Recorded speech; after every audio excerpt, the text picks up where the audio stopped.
them beating Madison Academy really does my heart good as a Handley alum. We Yep. played them twice, played Madison Academy twice in the state championship, beat them both times, but it just does me good to know that Madison Academy lost, and it couldn't have happened to a better coach and a better group of guys.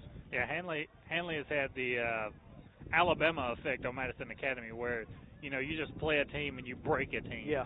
And it seems like Hanley has just broken Madison Academy. Yeah, and Madison Academy, every other time they go to the state championship, they have a winning record in the state championship games outside of Handley, where they have an 0-2 record. They've never lost to anyone in the state championship game except for Handley, and they did that twice, 2011 and 2016. They lost in 2011 in Class 3 and said, you know what, how about we just move up to 4A? Maybe we won't have to play them. Handley moved back up to 4A, and Handley beat them again. So now they moved up to 5A. They're like, okay, they're not going to go to 5A. And now they had to deal with Clay Central, who is Handley's bitter rival, and Clay Central put it on them. Yeah, and they just want nothing to do with this area of Alabama. No, these are some corn-fed boys, and we know how to grow some football players. Oh, yeah. And it's even more impressive that Clay Central went all the way up to Huntsville to play that game, too, because that is a drive going all the way up to Huntsville. And they came out kind of sluggish in the first quarter, went down early, but then they showed up and showed out. Yeah, and Madison Academy has some really hardcore fans. They're a rowdy group of fans. They want their boys to win, and they cheer them on well. So that had to have been a really tough environment to play in, but still to come out with a huge victory like that, that's pretty impressive. And looking at this side of the bracket on 3A, Randolph County playing Sachs tonight, a region game. You would think it's the regular season, but it's the region game in the third round, the quarterfinals of the playoffs, with a chance to go into the semifinals next week. The winner of this game gets the winner of Piedmont and Westminster Christian. Now, Westminster Christian, a team that is looked over because everybody always talks about this region that Randolph County is in. Randolph County and Sachs, that is, 3A Region 6. Everybody talks about this region as this always has somebody that goes to the state championship, and most of the time they win. But Westminster Christian is undefeated this year, and they played Weaver from this region in the first round of the playoffs and beat them pretty good. So there's no one to look over, and they're playing at home this week as they play against Piedmont. So if the Piedmont Bulldogs go up there and they're kind of sleepwalking, thinking, just kind of resting on their laurels of where they're from and who they are, they're going to end up upset tonight. Well, going undefeated as a football team is no easy task. I don't care if what level you're playing at, high school, college, pro. It's difficult to go undefeated.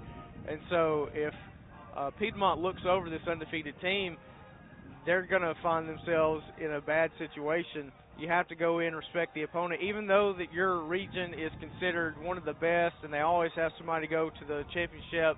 You can't look over anybody because if a team's undefeated, they're undefeated for a reason. If you overlook somebody, you're going to have a Citadel situation. Yeah, 10-10.5 when it shouldn't be that way. Yeah, right. Absolutely. You can't overlook anybody. It doesn't matter who they are or what their record are. Michigan App State 2007. Right, yeah. This is the quarterfinals of the state playoffs. They're here for a reason. Right. They have fought tooth and nail, clawed their way here. So they're here for a reason. You've got to take that for what it's worth. Randolph County knows about Sachs. They played Sachs. The last time Randolph County played Sachs was number 1 in the state. And Randolph County rolled up there and rolled to a 41-0 lead at halftime and punched Sachs in the mouth. And Sachs, they're looking for revenge. Yeah, no doubt in this game you carry the disrespect at a high level. You carry your feelings on your shoulder pads rather. And so when you go out on this field, knowing that at one point in the game, last time you played, it was 41-0, you don't want to be disrespected that time. In fact, you're at their home field now in front of their home crowd, and you're wanting to do the exact same thing they did to you, throw up 41 and allow them no points and disrespect them in the same way they disrespected you to get that revenge. And not just that, they've got an added measure where it was just a regular season last time they played. Now it's playoffs, and if they win, they're going to knock them out of playoff contention. Yep, and next week, Randolph County would probably, if Piedmont wins and Randolph County wins, Randolph County will have to travel next week to Piedmont, and that's the same exact situation that we had last year in the state semifinals. And they would end up having to do that again. And that was one of the craziest games I've ever been to, watching Randolph County and Piedmont playing the state semifinals last year when Randolph County scored with under a minute left to win that ball game. They were down 28-0 at halftime, and they came back and made it happen. Just got to keep believing in your team. All right, we got about 18 minutes till kickoff. We're going to take a 3-minute break. You're listening to Area High School Football on WLWE 94.7.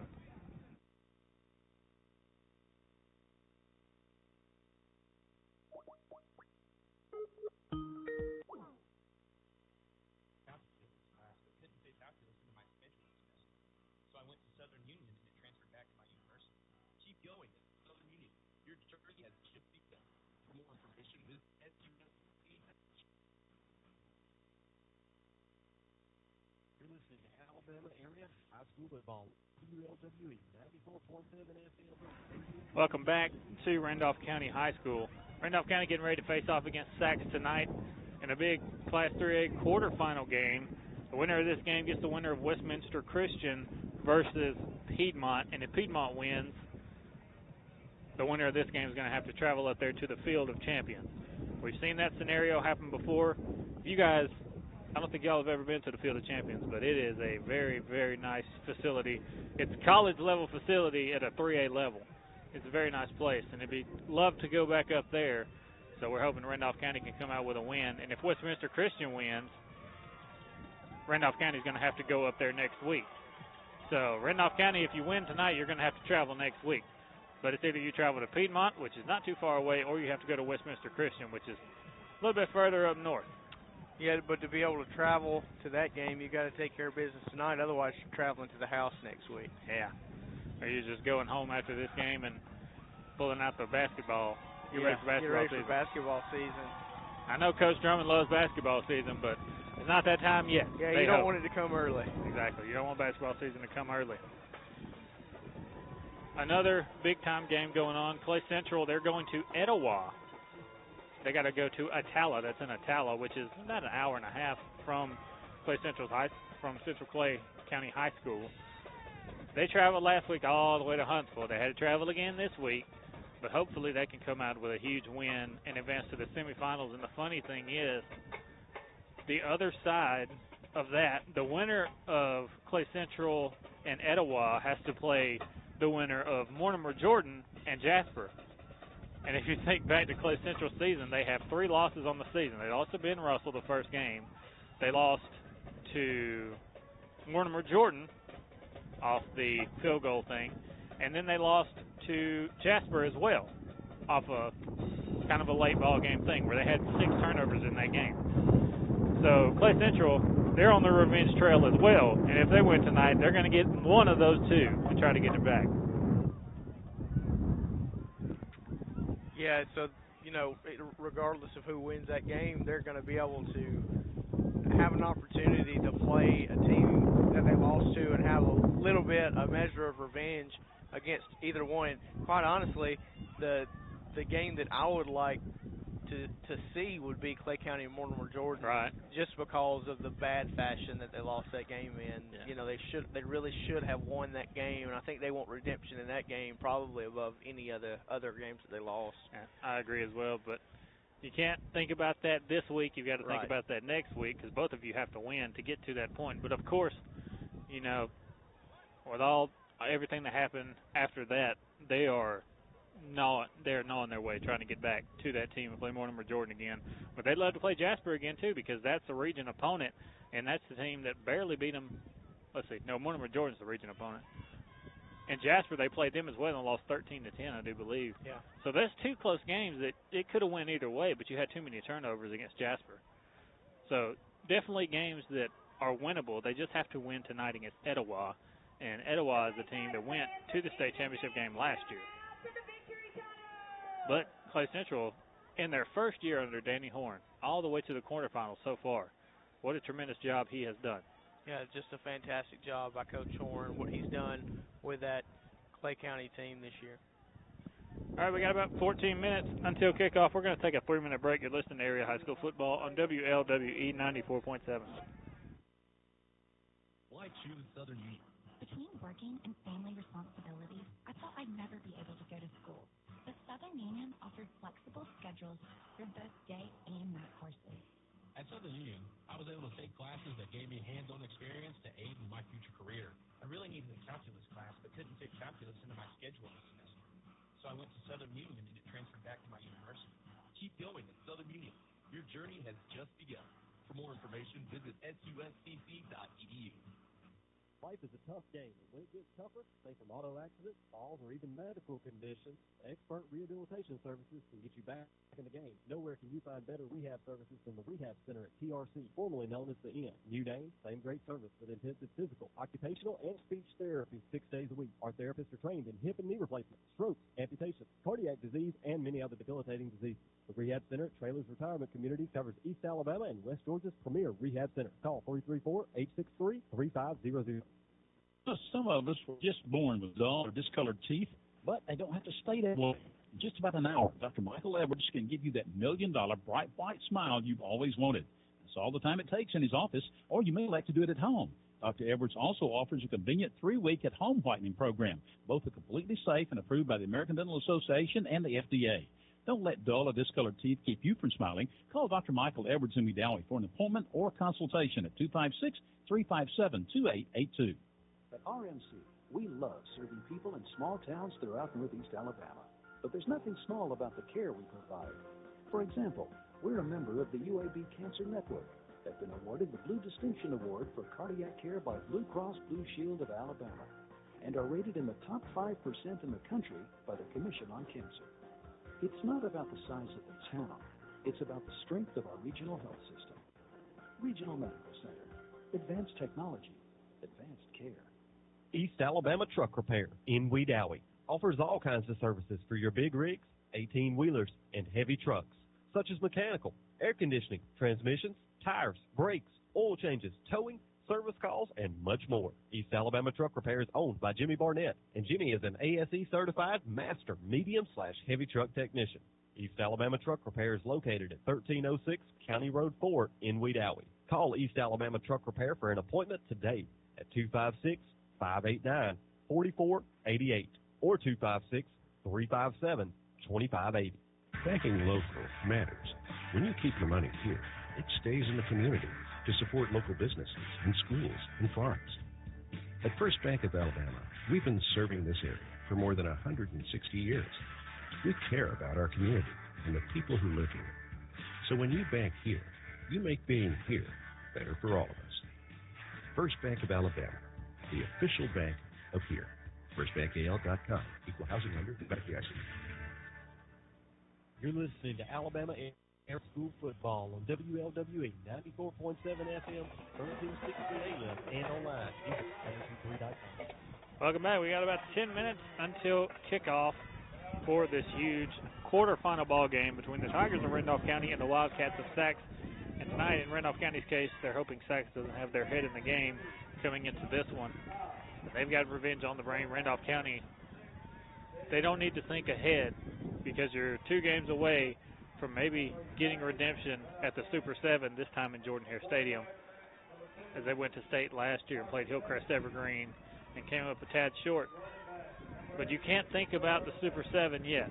You still got 2 games to go, one against Saxe, and then next week you either play Westminster Christian or you play Piedmont again. And if you play Piedmont again, you go into that game, and Piedmont is really upset with how you did them last year in the state semifinals. They're looking for revenge from that. So, yeah, absolutely. It's a game-by-game kind of situation. You want to think about just that game, but also in the back part of your mind, you don't want to get so caught up on the one game. Whereas Saxe tonight, what could happen to them is they could want revenge so bad that they win this game, then next week just say, well, I just kind of lose it because they spent their entire energy on this game, and then forget that you've got to play next week, and then the week after that, you know, there's still a couple of games left if you want to make it to the championship. That is a great analysis, because I talked to some people that went to Randolph County, and they said last year, playing Piedmont in the state semifinal game, they made that their state championship. Yeah. You can't do that. When they got to Tuscaloosa, they were wore out. Right. because they made the Piedmont game last year their state championship. And that's a good analysis because you can't do that. You can't make one of these games or a revenge game, something like that. You can't make that your state championship because you don't get a trophy for winning these games. Right. You only get a trophy. You only get the blue map for winning the big one. Yeah, you know, that happens to the best of teams. Hanley has had quite a number of really good teams go into the playoff and have the chance to get revenge. One time in particular, the year they went to UMS, beat UMS, right? Yeah. 13-10, and my goodness, that was a state championship caliber game. But then turned around the next week, played third round of the playoffs against Jackson in Jackson and lost embarrassingly. And even though Hanley was the favorite and should have won the game, Jackson came out, and because they understood that they've still got a few games to play, and their goal wasn't to beat Hanley, their goal was to win the championship. Exactly. They were looking through to the next week. Not overlooking, but looking through. Yeah, absolutely. Using it as a lens to view the championship. Yeah. Yep. And that goes for Clay Central as well, because if they win tonight, they don't need to use next week as their state championship, even though they'd love to get revenge, especially if you played Mortimer Jordan. You would love to win that game, but you can't make that game your state championship. Absolutely. You still have the game with Jordan Hare if you're able to win both of those. So in a sense, you really don't need to look at these games as revenge type games, and and it's fun to do for fans, right? And it's fun to look at and to talk about. But as a football player, you need to look at every team you play as the next obstacle, the next team. We got to beat them regardless of what happened in the past. You have to worry about this team in front of you right now. Just beat them, get past that. That way you can make it to the next round. Your toughest game is your next game. Exactly. And we talk so much about revenge games, Alabama and Auburn. Alabama lost last year. Right. You know, we're looking for that, of course, revenge. But we'll see how that goes tomorrow as Auburn's traveling to Alabama and playing against the Crimson Tide. Tua looked good last week. They finally took the brace off his knee, and he was finally able to move around, and he looked pretty good. Yeah, he wasn't restricted at all. And, you know, we made mention of that game. It was 10-10 at half, but Citadel had a really good game plan going in that game to control the ball. They ran the ball really well on them. It's that style of offense, that wing T, triple option style of offense, is really hard to practice for and defend against unless you run that style of offense. You know, you can't just learn that in a day. And so, you know, and I'm also an Alabama apologist because I'm an Alabama fan, so I'm going to try to make up as many excuses as I can for that game. But really, at the end of the day, you know, Alabama was coming off of two hard-fought games against LSU and Mississippi State. They played Citadel, finally rallied in the second half, and we're really looking forward to Auburn. They overlooked the Citadel. So as bad as Nick Saban didn't want it to happen, it did happen. And so we're ready this week to play Auburn, who I have been an apologist for all year. I think that they're a really good team without, you know, minus a couple of major issues. But this week I take away I take away my kindness for the Tigers and I put on my Alabama hat, and I'm a Alabama fan and not nice at all to anybody that wears the orange and blue until Sunday. Then I go to church and I'm nice again. Like Alice Cooper said, no more Mr. Nice Guy. That's right. There's no more Mr. Nice Guy tomorrow. We'll go to church on Sunday, and I'm sure Parker will be wearing his Auburn tie. Yeah, he'll be wearing his Auburn tie. Parker loves his Auburn tie. He wears it all the time, even if they lose or win. He's going to be wearing his Auburn tie. Yeah, he you know, he's one of those fellas too that he never really has anything trash talking to say. You know, he never really. He might throw a jab in there, but he's never going to be too much. You know, I really like him. He's a good guy and real fun to talk football with. Oh yeah. So we got about 5 minutes left before kickoff in this huge game tonight. We're going to take a 3-minute break. You're listening to Area High School Football on WLWE 94.7. Between working and family responsibilities, I thought I'd never be able to go to school. The Southern Union offered flexible schedules for both day and night courses. At Southern Union, I was able to take classes that gave me hands-on experience to aid in my future career. I really needed a calculus class, but couldn't fit calculus into my schedule this semester. So I went to Southern Union and transferred back to my university. Keep going at Southern Union. Your journey has just begun. For more information, visit suscc.edu. Life is a tough game, and when it gets tougher, say from auto accidents, falls, or even medical conditions, expert rehabilitation services can get you back in the game. Nowhere can you find better rehab services than the Rehab Center at TRC, formerly known as the Inn. New name, same great service with intensive physical, occupational, and speech therapy 6 days a week. Our therapists are trained in hip and knee replacement, strokes, amputations, cardiac disease, and the other debilitating diseases. The Rehab Center Trailers Retirement Community covers East Alabama and West Georgia's premier rehab center. Call 334-863-3500.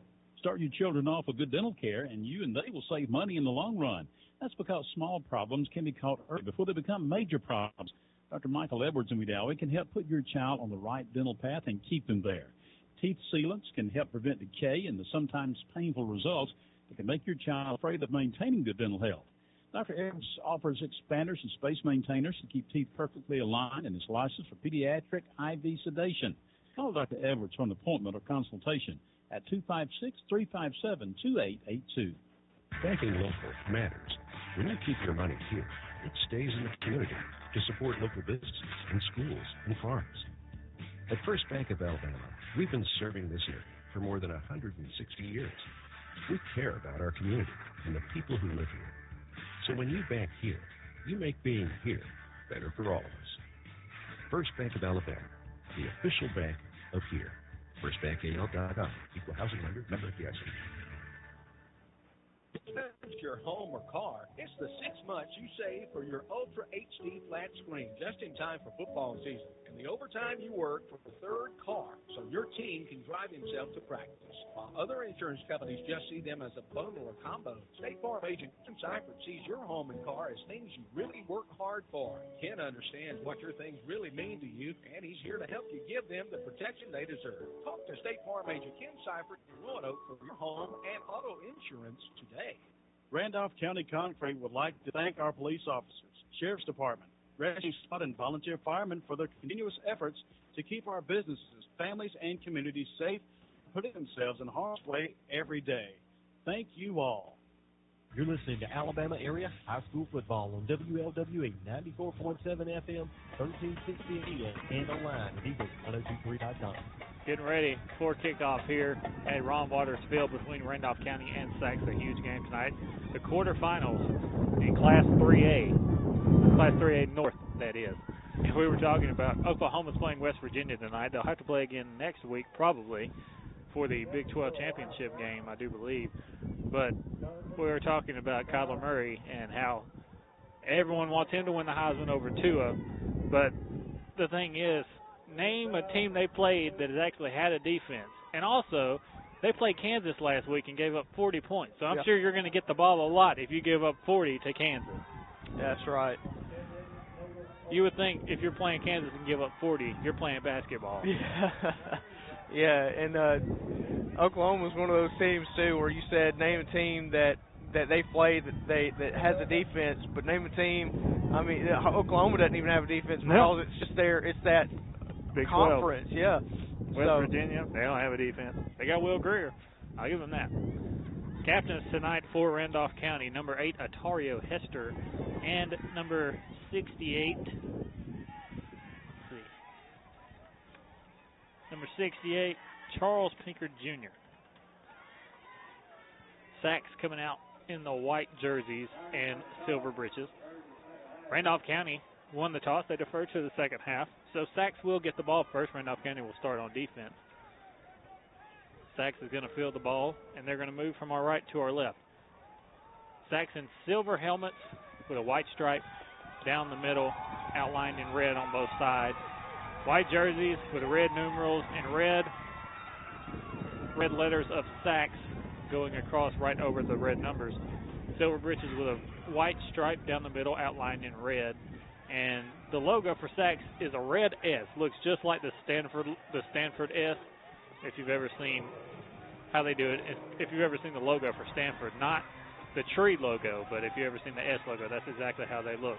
Randolph County coming out in silver helmets with a blue stripe down the middle, the RC logo on the side in blue jerseys with shoulder stripes that are white outlined in gold, silver breeches with a gold stripe down the side outlined in blue. And we're getting ready to go here, and this is going to be one of those games where the crowd is going to be in it all game long. You love when you get to the playoffs because we watched games earlier in the season where you're watching smaller teams and they don't bring a lot of fans, and there's not a lot riding on the game because we already know the outcome before it happens. When you get deep in the playoffs, fans make a big difference, and it's going to get loud. And these fans are ready for a good football game tonight. Sachs has brought a big crowd with them. This RCHS crowd is ready and rocking, raring to go. It's going to be a really good game. The fans are electric. It's going to be a great environment tonight. Slight drizzle going on here at Ron Waters Field in Randolph County. It was supposed to be an absolute rain out tonight, and we are very thankful that it is not. Yes. Just a slight drizzle, and it's also 47 degrees, which amen to that because it was 32 last week. And the field conditions this week nowhere near like they were last week, so Randolph County should have no problem getting their footing, especially on their own home field. So the Tigers of Randolph County will be kicking off to the Wildcats of Sachs. They'll be kicking from left to right at their own 40-yard line. Coach Drummond trying to get his kickoff team fired up. And if there's anybody that can get you fired up, it's Coach Drummond. Yeah, Coach Drummond was one of those guys that when he starts talking, he goes from 0 to 100, and he's talking to you with intensity, trying to get you to have that same intensity. And when you match that, he goes up even higher. You can't meet his intensity because he keeps climbing. That's how you have to be as a coach. I don't know a man that can match Coach Drummond, or Stick as we call him, yeah. His intensity. I've never met someone that has matched that intensity on the basketball court, football field. It doesn't matter. He's a good guy. So now kicking from the 40, that is McFarland, kicking from left to right. Tiger fans getting into it. DeMarcus Davis, the quarterback, turning around. So let's get ready to rumble. A battle of the cats. And here comes the kick from McFarland. End over end kick, fair catch called for at the 25-yard line, and that's where Sachs will have the ball. I like that. You don't kick it all the way deep and let their huge impact players get their hands on the ball. You kick it end over end, and you give it enough hang time to where nobody's really going to attack you, and they get it at the 25-yard line, which is pretty much like you kicked it out of the back of the end zone. Yeah, it's a really smart play, and also smart for the Sachs return man who threw his hand up for a fair catch, because if you allow a big hit on the opening kick, that's momentum already for the other team. Pistol set for Sachs. Two receivers stacked on the far side. They'll bring a man in motion to the near side. Snap. They'll hand it off up the middle, looking for running room. And that hole closed up really quick as the Randolph County defensive line was all over that one. They take him down at the 26-yard line. They faked the sweep to the near sideline where Randolph County is, handed it off up the middle to the running back, and for a second there, he had a huge hole. But as soon as he got to the hole, it closed. And that running back was met by Randolph County's running back, Otario Hester, who just filled that hole and did not allow any room. So now Sachs coming out 2nd and 9. They'll line up in the shotgun, two receivers to the far side. Now they'll swap and have two receivers to the near side, one to the far side. An up back on the near sideline. Here's a quarterback run, design quarterback run to the far sideline, looking for running room, a stiff arm, and a first down run for number 6, Davian Dukes. Dukes gets all the way to the 35, and that is a first down for the Wildcats of Sachs. That was a really well-designed play. Everybody was looking for that running back to run the football, but the quarterback on the design run did a really good job getting to the edge and getting the first down. First and 10 from the 35 for the Wildcats of Sachs. Dukes in the shotgun, empty set in the backfield. He's by himself. Takes a snap, looking for a wheel route to the near sideline. He's got it. Beautiful tackle right there from McFarland. We saw that all week last week. You try to pick on McFarland and put him on an island, and he does nothing but make tackles. Yeah, Trey McFarland is one of the better tacklers on this defense.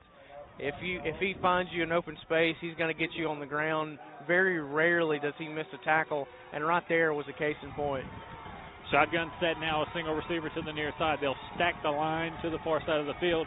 Dukes snaps it. It's a counter Trey play to number 7. He's looking for running room to the outside. He's got a first down, and McFarland traces all the way across the field and takes him out, but he gets a first down up to the 47-yard line. That was Tyler Smith, the running back on that play. they stacked the far side of their line. They had the right tackle, had a running back behind him, and then they had a fullback also blocking for that running back. So all kind of blocking out there. Pistol set for sacks. They have 4 receivers to the near side and a single tailback in the backfield. Dukes, the quarterback, takes the snap. And he'll take the handoff. He's going to run it himself. And he runs into Trey McFarland and throw right at the line of scrimmage for no gain. Make it 2nd and 10 now. And that's a duo that you don't want to run into because McFarland and Prothrow, both of those guys make plays on this defense. And they're not going to let you past them. It's a good job on first down to allow a minimal gain. And we've seen the growth of Prothrow this year. He didn't play as much at the start of the season, but game after game, he's got more and more playing time, and he's got better and better week by week, and there's nothing more that the coaching staff can ask for from him, playing at his linebacker spot now, right beside Atario Hester. Pistol set for sacks, 3 receivers to the far side, no one to the near side. Here's the snap to Duke.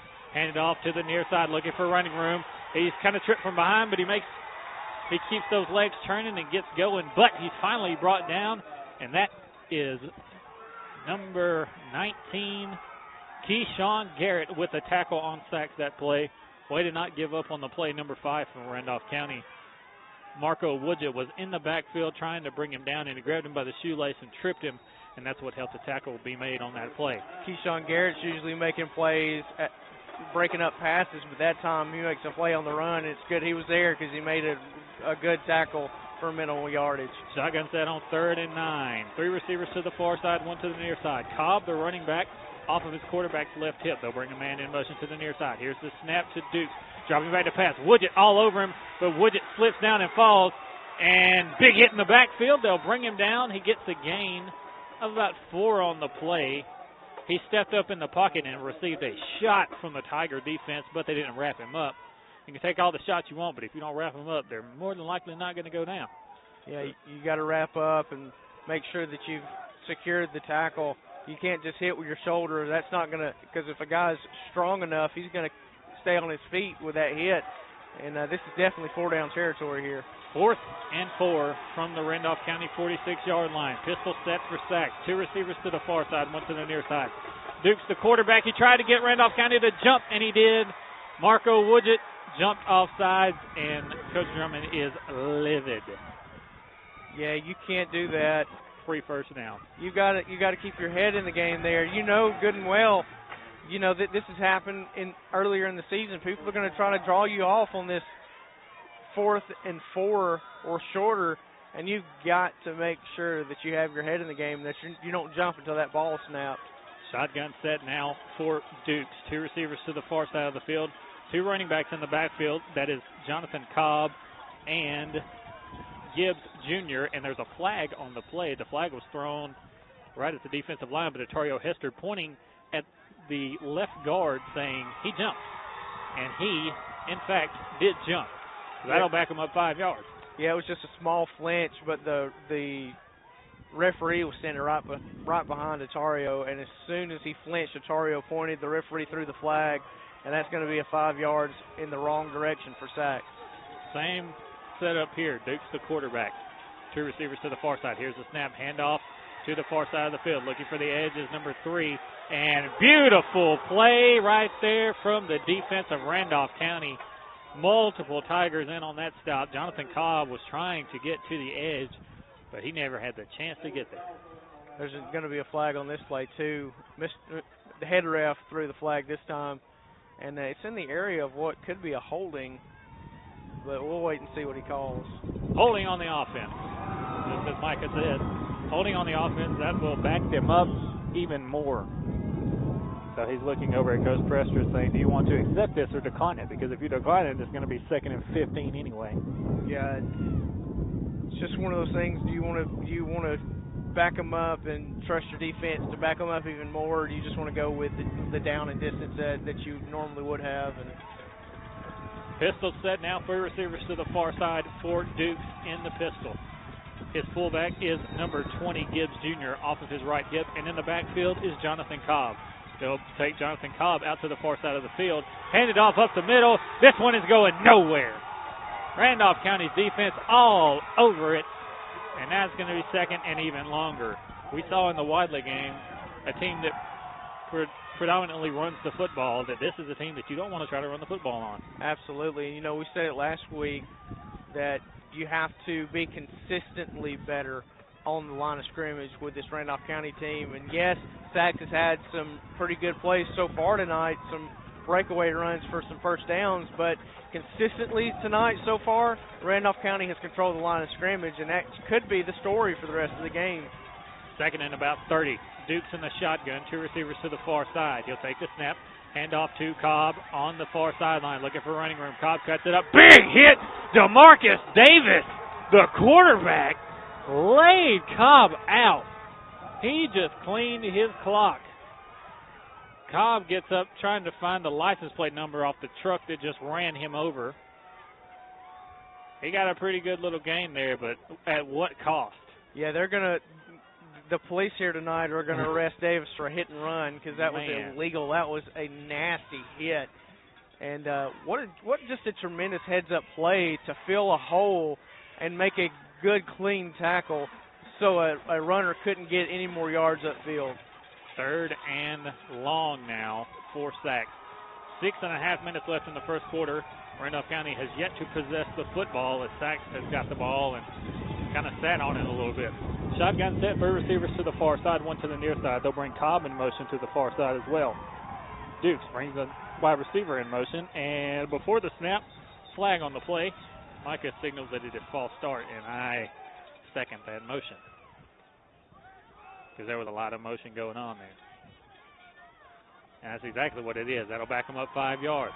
They called a receiver in motion, and actually 2 guys came, and so if that happens, if you have multiple guys in motion, you have to wait till everybody's set, and they didn't, so it's going to be a false start. Shotgun set for receivers to the far side now for Dukes. A single receiver lined up to the near side. Cobb, the running back, off of Dukes' right hip. They'll run that same play with the receiver in motion. Dropping back to pass is Dukes. He's rolling out to the far side, throw it over the middle. Caught. He's nowhere near the first down, though, as Randolph County playing smart, as they should. They were playing to the sticks, saying don't let them get behind you. And they didn't let them get behind them, and they stopped them. And it's going to be 4th and about 12 now. So good play by the Randolph County defense. They give up a little, but not enough. Yeah, on a 3rd and 30, you're just not wanting to allow a big play. And they allowed them to get close to the original line of scrimmage. But 4th and 12, you know, you're exactly where you want to be on a 4th down if you're Randolph County. Halfway through the first quarter, Randolph County hasn't got the ball yet. But they will after this punt, possibly, if it's a punt. Sachs lining up to punt. 8 seconds on the play clock, so they need to get the snap off. Back deep to receive for the Tigers is number 10, Dante Jordan. Here's the punt, end over end toward Dante Jordan. Dante just rolls away from it. Ball was kind of hit at the 10-yard line. They'll say it's down at the 9. 1st and 10, Randolph County from the 9-yard line. So a good possession, a good start to the ball game for the defense of Randolph County. You gave up the 4th and 4 play when you jumped off sides and gave them a free first down, but you ended up making a stop. They ended up making a stop, making them punt on 4th and 12. So now 5.5 minutes left. Randolph County finally has the ball. You know, I don't think that first possession could have been any better for Randolph County. Time was drained off the clock, and they didn't allow any points. I think that works out in their favor. Wishbone set. Davis under center. Triple option play. He tosses it to the near side. Dante Jordan. Jordan at the 10. He's grabbed by his horse collar and thrown out of bounds. They didn't throw a flag for horse collar, but he got grabbed from behind. He was grabbed by the backside, but the jersey was part of the shoulder pad area, so they're not going to call a horse collar there. It's a good no call because it could have been a little bit muddy, but it was a good no call. So he got 2 yards on that play. It's going to be 2nd and 8 now for the Tigers of Randolph County. They line up in the I formation, it seems. They will be in the I formation. Terrence Sims Jr., the fullback. Atario Hester.ci in the backfield. 2 receivers lined up to the far side of the field. Davis under center. Davis snaps it, triple option once again. He'll hand it off to the fullback of the middle. That's going nowhere. So that's going to be 3rd and 8. And you don't want to have a 3rd and long when you're this deep in your own territory. You were kind of hoping that fullback run would have gotten you at least 3 yards there. That way it would have been about a 3rd and short, 3rd and medium. But now it's 3rd and long. It changes the kind of plays that you're going to call. Yep. Now they line up in the I formation once again. Terrence Sims Jr. the fullback, DeMarcus Davis the quarterback under center. Dario Hester dots in the I in the backfield. McFarland's going to line up a tight end on this near side.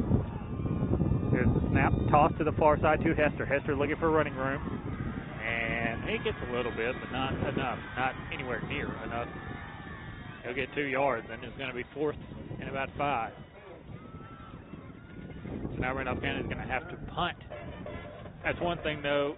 When you let Sachs get the 4th down conversion, they were able to pin you deeper and kind of limit your playbook. That's exactly what happened. Is Randolph County was running off a limited playbook, so after 1 minute of possession, they're going to punt it off to Sachs. McFarland standing at his own 1 yard line to punt. Here's the snap, beautiful snap. McFarland gets a beaut off, spiraling punt. It'll bounce at the 40, rolling back inside the 25-yard line. This one rolls all the way down to the 19. He kicked that one from his own 1 yard line to the Sachs 19. That's how you flip the field. Yeah, I'll tell you, Kyle, quite honestly, I was not expecting that. I was expecting the punt to maybe at best the Sachs is 49, about where we're standing, but no, he flipped field position. That was just a tremendous punt. And that's huge because it's all about field position so far, and Randolph County was backed up with their back against the wall. As I said, they punted from their own 1 yard line, and now you have Sachs with their backs almost against the wall as they're starting at their own 20-yard line. 3:50 left in the first quarter. We're tied at 0 here between Sachs and Randolph County. Sachs in the pistol set, a single receiver lined up to either side. Cobb, the running back in the backfield. They'll hand it off to Giles Jr., and he gets cut down after a gain of about 1. Giles Jr., the fullback, Gibbs Jr., the fullback. They handed it off on a counter play over toward the far sideline, toward the Sachs sideline, and just got a gain of about 2. Bring up to 2nd and 8 now from the 22. So shotgun set for Dukes. They'll have 2 receivers to the near side, 1 to the far side, and an up back lined up to the near side as well. And his running back is Cobb once again. Dukes dropping back to pass, throwing, and over the head of the Sachs receiver. He was looking for him. He had him on a curl route, but he put a lot of mustard behind that one, and it sailed over the head of his receiver. His receiver kind of fell down at the end trying to maybe get a push off on the defender, but refs weren't having it. So now it's 3rd and 8 for Sachs. This is their second drive of the ball game. The first one they had to punt to Randolph County. So now they'll line up in the pistol set once again. 2 receivers side to side. They'll bring a man in motion. Now they have 3 to this side. Quarterback dropping back to pass. He's going to have to run. He runs into Atario Hester, and he's going nowhere. It's going to be 4th and 10 now as Atario Hester makes it happen for the Randolph County defense. This Randolph County defensive coordinator has blitzed Atario on almost every quarterback drop back, and finally he gets there to make a play for a loss. So now Sachs lining up to punt from their own 7-yard line. You can thank Trey McFarland for flipping the field for this one. Now Sachs lining up to punt. And this one a low line drive punt, and it's fielded. Oh, a good juke move heading toward the far sideline. Dante Jordan trying to cut back near side. He's at the 50, cut back 45, and they'll take him down at the at the Sachs 45-yard line. Dante Jordan made something out of nothing there as he picked it up off the bounce. It was a dangerous play to pick it up off the bounce first of all, and then once he picked it up off the bounce, he broke a few kids' ankles and made it all the way up to the Sachs 45. Yeah, he ran about 20 yards to get a 5-yard gain, but it sure was pretty. So now, Randolph County in good field position, and that's what you want. You had terrible field position last time. Now you have good field position. That opens up your playbook more, and you can look to maybe run a few pass plays here and there, as we saw Davis was wonderful last week throwing the ball. Now line up in the shotgun, as I mentioned, a pass play. 2 receivers lined up to either side. McFarland in the slot to the far side. Atario Hester, the quarterback. Here's the snap, handoff to Dante Jordan. Jordan looking for running room on the far side. Good tackle by the Sachs defender. That's number 6, Davian Dukes, the quarterback. What is it with quarterbacks and big hits tonight? Davis had one earlier for Randolph County, and now the Sacs quarterback makes a big hit. Yeah, that was a great open field tackle. Dante Jordan is real hard to tackle when he gets the edge, and he actually sidestepped the tackler as they dove in trying to get him, but number 6 saw him and made a good play on the ball and tackled him in open space. So now it's 2nd and 10 for Randolph County. They'll line up in the I formation. Hester dots the I in the backfield. A single receiver lined up to either side. Hester gets the handoff up the middle, looking for running room, not going to find any, and they say he lost the football. Sac says they have it, but the referees say he was down. And the Sac faithful are not happy. Oh, that's a long throw. Headache. Oh. That was thrown by a Sacs player. Yeah, I'm surprised that that's not a penalty. Yeah, one of the Sacs players picked up the football off the ground and threw it all the way to the Randolph County sideline and just about hit somebody in the head over here. 3rd and 9 now. Randolph County lucky to not lose a fumble. 3rd and 9, 1 minute left in the first quarter. We're still tied at 0. Now Randolph County lining up in the I formation, a single receiver to either side. Hester dots the I in the backfield. Davis under center. Davis dropping back to pass. Looking over the top and overthrows, but there's a flag on the play. He overthrew Trey McFarland, but there was a flag on the play, and they're going to call defensive pass interference or defensive holding. They're going to call defensive holding, defensive pass interference, something like that. But what they could be talking about is it could have been uncatchable, but they're going to call pass interference on the defense. That's a free first down for Randolph County. Mike is shaking his head over here, and that looked like an uncatchable ball, but he kind of had a little hold on McFarland's arm there, and that's what that came off of. Yeah, and just not only was the ball uncatchable, but the quote, air quotes, you can't see me, but the hold was a little. It wasn't very bad. It was a football kind of running with the receiver. I'm with you, holding on to your jersey, making sure you don't get away. Wishbone set, triple option from Randolph County. They'll hand it off to the fullback up the middle, and he'll get a gain of about 2 or 3 on the play. That's Terrence Sims Jr. So yeah, that in my opinion, that was a lucky break for the Randolph County Tigers, which I'm sure they do not mind at all. And now it's going to be 2nd and 8 now for the Tigers of Randolph County. 37 seconds left in the first quarter. We're still tied at 0, but Randolph County threatening as they are at the Sacs 27-yard line. Davis will be the quarterback here. 15 seconds on the play clock. They have to run at least one more play in the first quarter. Wishbone set. Dante Jordan, Atario Hester are the 2 edges of the wishbone in the backfield. Sims Jr., the fullback. Here's the snap. And Davis dropping back to pass. Throws it over the top and incomplete. I mentioned that it's a little bit misty out here tonight. A little bit of a drizzle coming down. It has looked like on both of the passes that Davis has thrown that it's a result of the ball being a little bit wet because it comes out a lot different than it would usually. Right. It's not really a whole lot of water coming down, but it's enough to kind of make that top layer of the grass wet, and that's going to get on the football, and it's going to affect the way that you're able to throw it. So I wonder maybe that could be why that ball is looking a little bit wobbly as it comes out of his hand. 3rd and 8 now for Davis and the Tigers. 11 seconds left in the first quarter. They're in the shotgun. 4 receivers to the near side, 1 to the far side. How about that?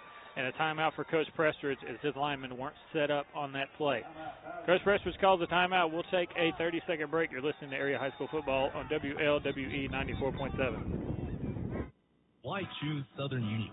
Between working and family responsibilities, I thought I'd never be able to go to school. But Southern Union offered flexible schedules for both day and night courses. At Southern Union, I was able to take classes that gave me hands-on experience to aid in my future career. I really needed a calculus class, but couldn't fit calculus into my schedule this semester. So I went to Southern Union, and it transferred back to my university. Keep going at Southern Union. Your journey has just begun. For more information, visit suscc.edu. You're listening to Alabama Area High School Football on WLWE 94.7 FM, 1360 AM, and on Welcome back. We are weathering the wind, a little bit of chill from the wind as well. 11.3 seconds left in the first quarter. Randolph County 0, Sachs 0. The Tigers of Randolph County have the ball 3rd and 8 from the Sachs 28-yard line.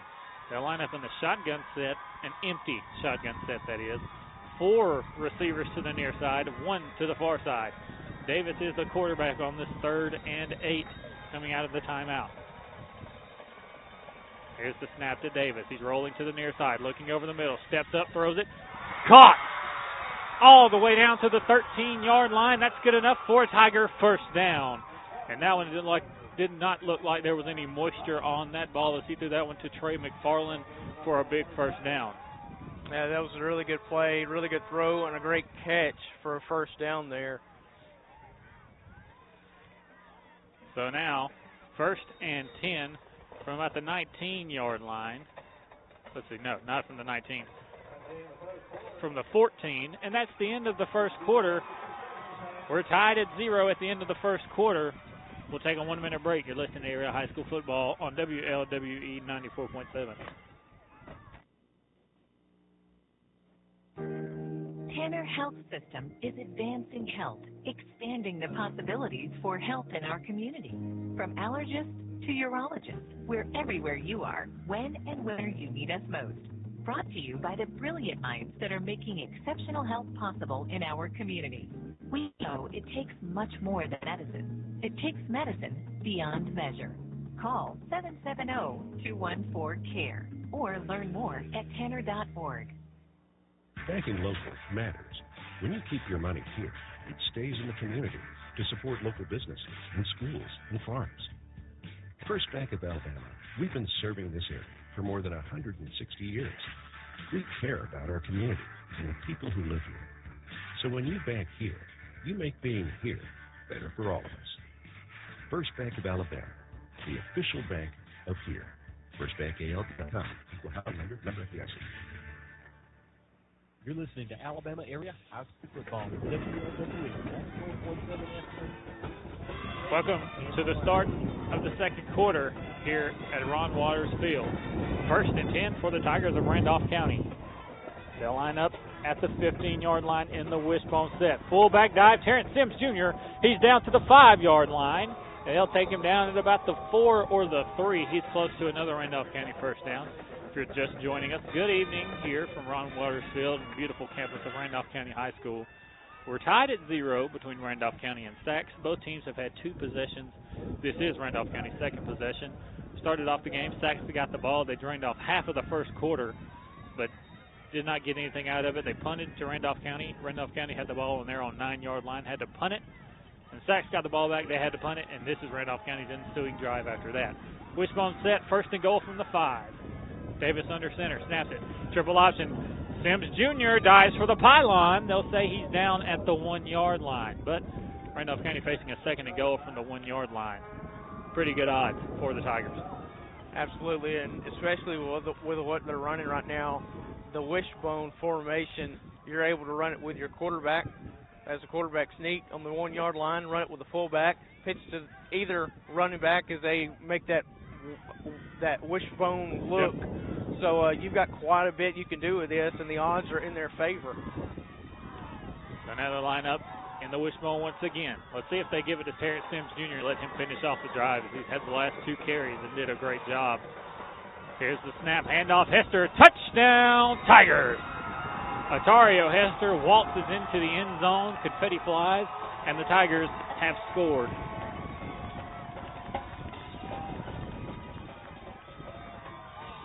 Six to nothing Randolph County with 10:50 left in the second quarter.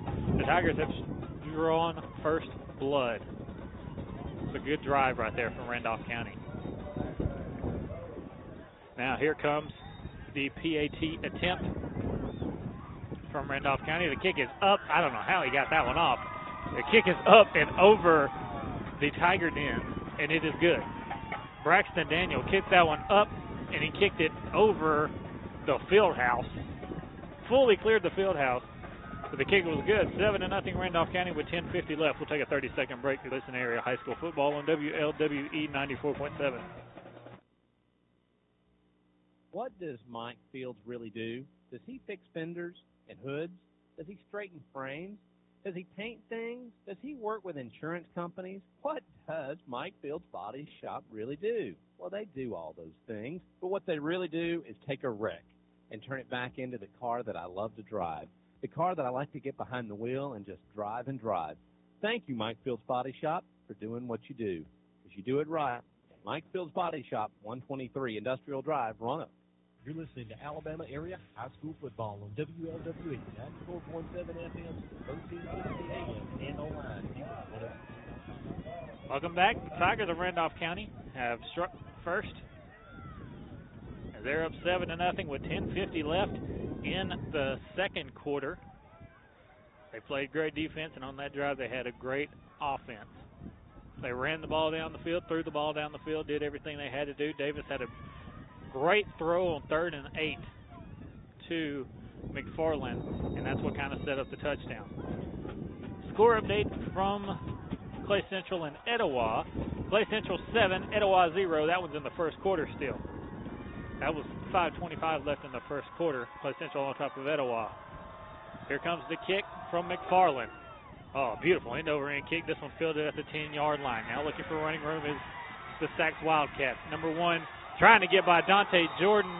He did all that shaking and jiving, but he couldn't get past Dante Jordan. Dante did what you're told to do, is you look at kind of the chest. You look at the chest, because the chest is not going to juke back and forth like the legs are. And he centered in on the chest and took him down. Yeah, you can bob your head, you can shake your shoulders, and you can even move your hips, but you can't shake your chest from side to side. And so Dante Jordan was looking square at the center part of the return man's body and didn't fall for the juking and made a really clean open field tackle. So now Sachs trying to answer there in the pistol set. 3 receivers to the near side for Dukes. Dukes fumbles the ball in the backfield. He picks it up, but he's taken down. Guess what happened? They sent Atario Hester on a blitz again. And he almost took the ball out of the hands of the quarterback in the backfield as he wags his finger like the Kime Mutombo saying, no, no, no, not in my house. Yeah, Atario Hester is one fast man, and they've been sending him on a blitz almost every play tonight. And that time it was almost good for a fumble recovery. Lynette and Maplesville playing tonight in Maplesville. That one's tied at 0 after 1. Shotgun set for Sachs now. Here's the snap to the quarterback, rolling out to the far side. There's Marco Woodgett. He has been all over the quarterback, but he hasn't been able to get his paws on him and bring him down. But he did that time, and now it's going to be 3rd and about 20. So far, this opening drive of the second quarter for the Sachs Wildcats is being dominated by the RCHS Tigers. They're playing really good defense. Jasper and Jordan playing. Jasper's up 14-6 on Mortimer Jordan. The winner of the Clay Central game gets that one. We'll check Piedmont's score after this play. 3rd and 21 officially with 9 minutes, 30 seconds left in the second quarter. Dukes is going to line up in the shotgun. 3 receivers to the near side, 1 to the far side. Cobb, his running back, lined up behind him now in the pistol. Here's the snap. Dukes dropping back to pass, rolling to the near side, looking for someone to throw it to. He's still looking downfield. He has to throw it away. Beautiful defense, beautiful coverage. And Prothrow got back there to the quarterback and kind of pushed him there to make sure he couldn't get that pass off clean. So now it's going to be 4th and long, but I think there's a flag on the play.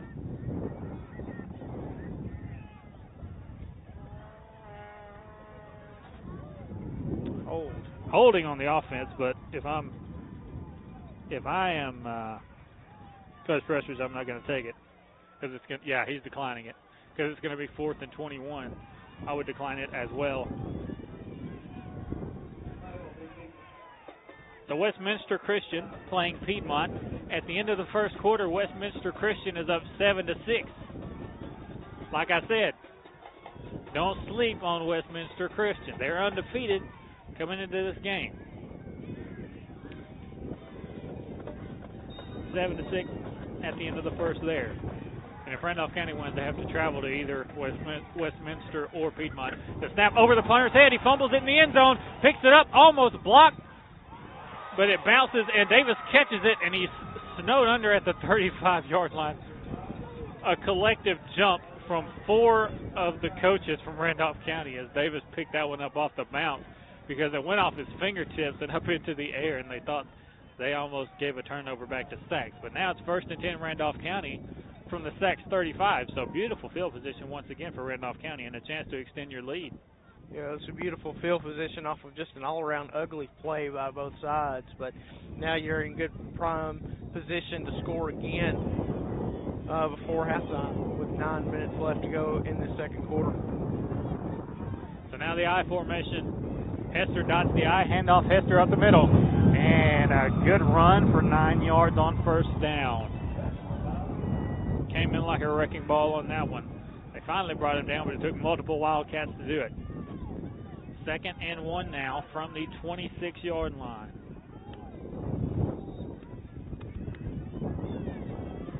Westminster Christian scores again, and it's 14-6 Westminster on top of Piedmont right now. I formation.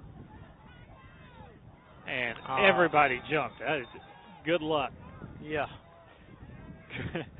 Good luck, because the defensive line jumped, the offensive line jumped. Who jumped first? Really? Good question. And really, I think they jumped at the same time. DeMarcus Davis, the quarterback for Randolph County, says, hey, Sachs jumped first. Give us a free 5. And that's what it was. They're going to call offside.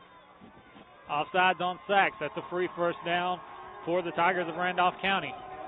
I think that's a good call because the first guy I saw move was the left end for the Sachs defense. And when he moved, oddly enough, the wide receiver on the other side, which would be Sachs' right, we'd always left, he jumped. So on opposite sides, and then after that, everybody moved.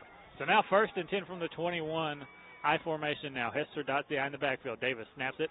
Quick pitch to Hester, and Hester is hit at about the 16-yard line. That's where he stopped. It didn't look like he got a lot, but he actually got 5. You know, just turn around, pitch it to him, and let him run the ball, and he gets 5 yards. Well, we're so used to watching him look like a rocket being shot out of a cannon. This time, he's real methodical, waited for a hole to open, and he just kind of walked through the hole, and it didn't look like he got much, but in all actuality, he did get about 4 or 5 yards, and that's just a really good, patient run. So now 2nd down in the I formation. Hester dots the I in the backfield once again. Davis under center. Here's a snap to Davis. Handoff up the middle. Hester. Hester runs through one man, but he gets down to the 15 as he ran through one man, but that one man had his hand on Hester's jersey trying to pull him back. So he gets down to the 15, and it's going to be 3rd and 5 with 7 minutes left in the first half. And this is, I'd say, 4-down territory, but you could kick a field goal because your kicker's got a leg on him, both of them. Your punter and your kicker both can kick pretty well. Would you risk a field goal? Well, with the wind being a factor tonight, I think that I would. I think I'd play it a 4-down territory. High formation, and before the snap, flag on the play. I think the defensive tackle jumped, but yeah, it's going to be on Randolph County. Yeah, they should. The defensive tackle jumped, but it was a false start beforehand. So now that backs you up 5 more yards, and it's 3rd and 10 now. Instead of 3rd and 5, it's 3rd and 10 from the 21-yard line. 6 minutes, 30 seconds left in the first half. It's 7-0 Randolph County on top of Sachs. Winner of this game gets the winner of Westminster Christian and Piedmont. Westminster leading 14-6 on top of Piedmont right now in the second quarter. Shotgun set for Davis. 3 seconds on the play clock. He snaps it, dropping back to pass, looking for the screen over the middle. Got him. He's got a Marco Woodgett. Woodgett dives to about the 7-yard line, and that's good enough for a first down, and we've got a man down. Yeah, it's the referee. The referee was in the wrong place at the wrong time. Randolph County players trying to help him up off the ground. The trainer's all in to check on the referee. That's the 3rd time this season we've seen a ref go down. Yeah.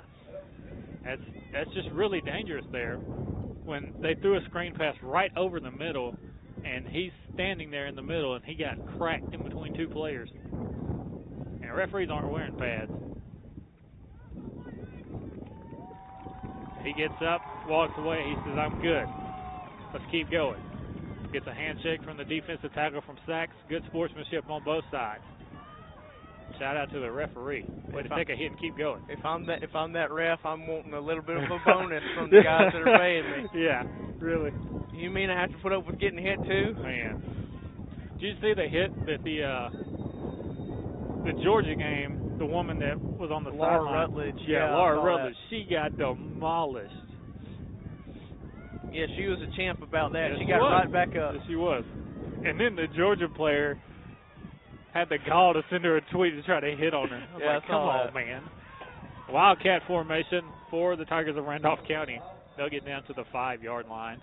Yeah, he said, I'm sorry I knocked you down today, but I can pick you up at 7. Yeah. I'm sorry I knocked you down, but I can pick you up about 7 o'clock. There's a flag in the end zone. One of the offensive linemen from Randolph County got a pancake block 7 yards into the end zone. Let's see what the call is. I want to say it's going to be on him. Yeah, that's right. Holding on the offense. Coach Prestridge is saying, what in the world is that about? But yeah, number 10, the safety for Sachs, got pancake blocked in the end zone over there. Yeah, that was a lot like the blind side. Yeah, they threw a flag for throw him over the fence. Blocking. Yeah, really. What are you gonna call it? Excessive blocking? They actually threw a penalty for an unsportsmanlike contact, so it's going to be a 15-yard penalty instead of the 10-yard penalty for holding. So now that backs him up to 2nd and goal from the 20-yard line. Now you got to look to pass the ball. Davis lining up in the shotgun. So that 3 receivers to the far side, 1 to the near side. Hester will be his running back, lined up off of his right hip in the backfield. Here's the snap. Davis running an option. Toss it to Hester. Hester to the far sideline. And he is chopped down like an apple tree at about the 18. Now it's going to be 3rd and goal from the 18-yard line. What do you think here? 3rd and goal from the 18. 5 minutes left in the half. You're up by 7.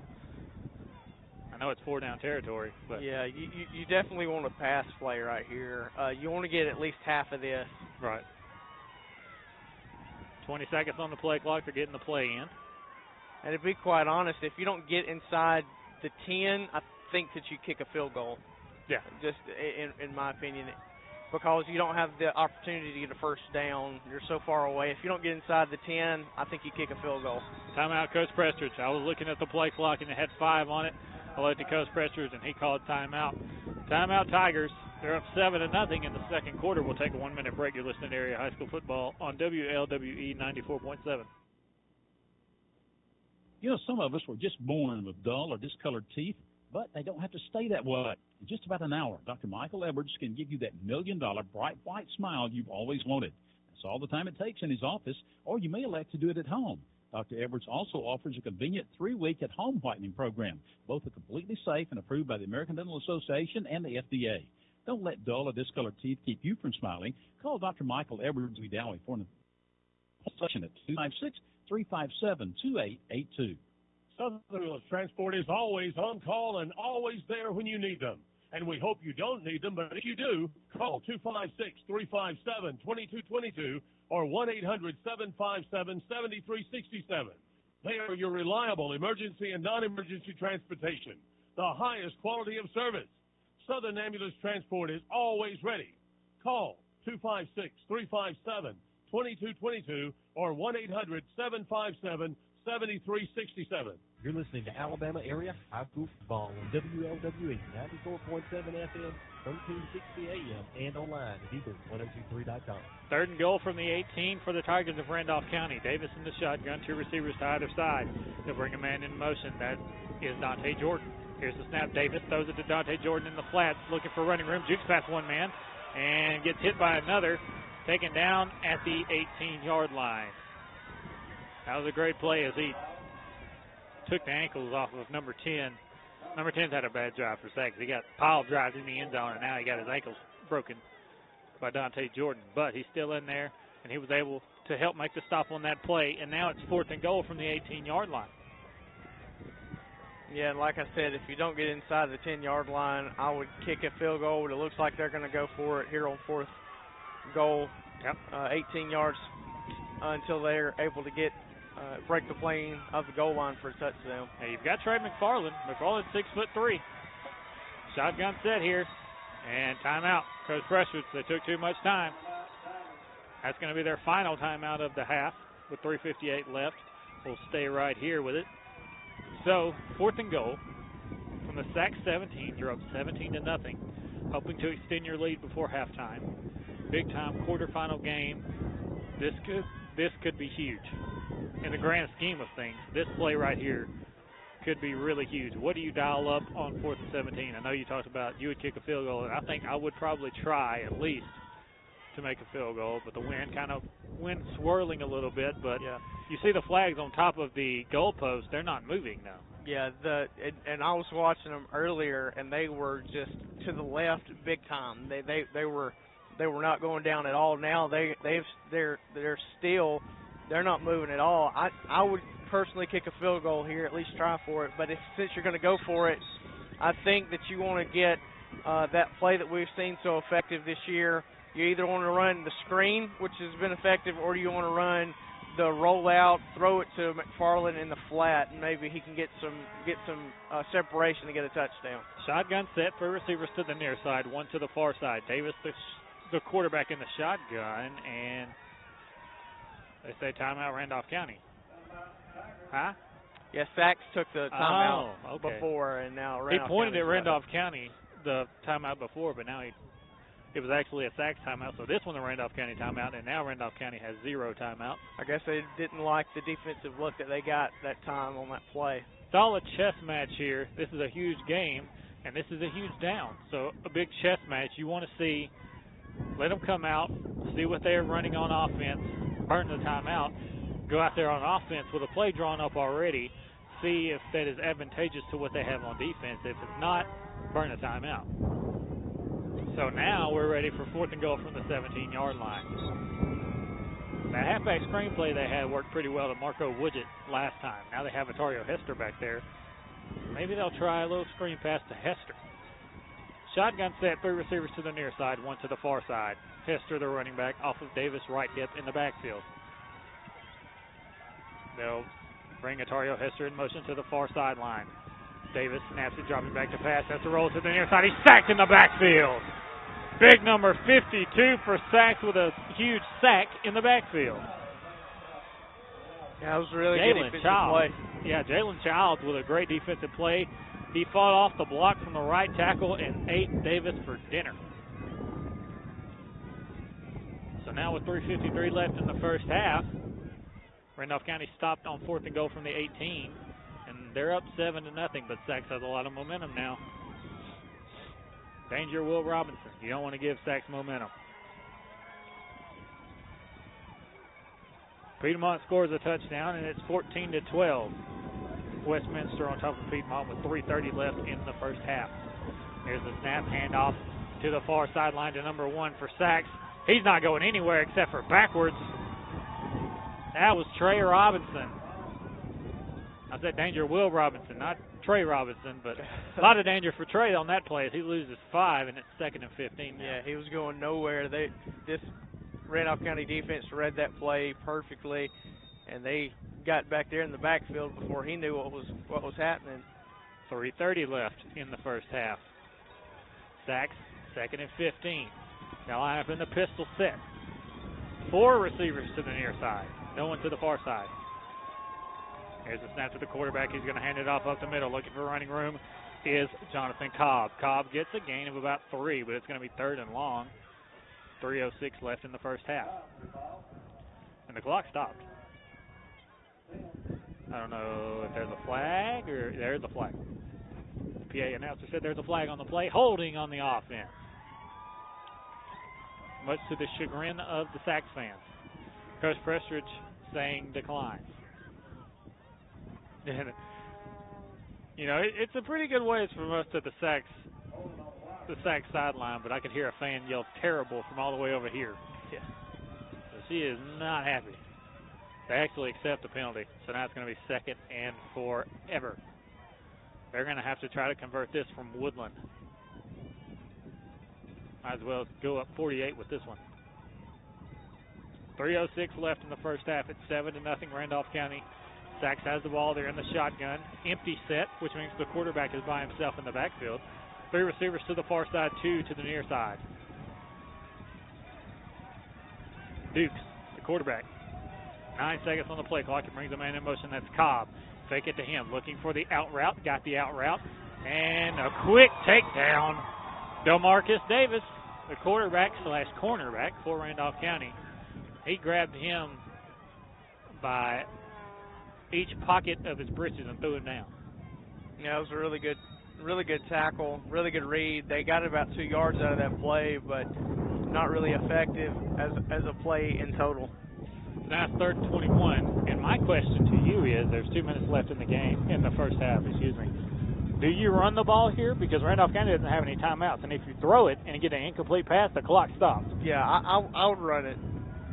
So they're lining up in the shotgun. Empty set once again. Here's the snap to the quarterback, but before the snap, Mike is saying false start. There may have been a timeout. I think there was a timeout for Sachs, and there was.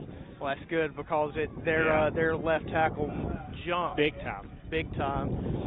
But timeout for Sachs. This time we're going to take a 1-minute break. You're listening to Area High School Football on WLWE 94.7.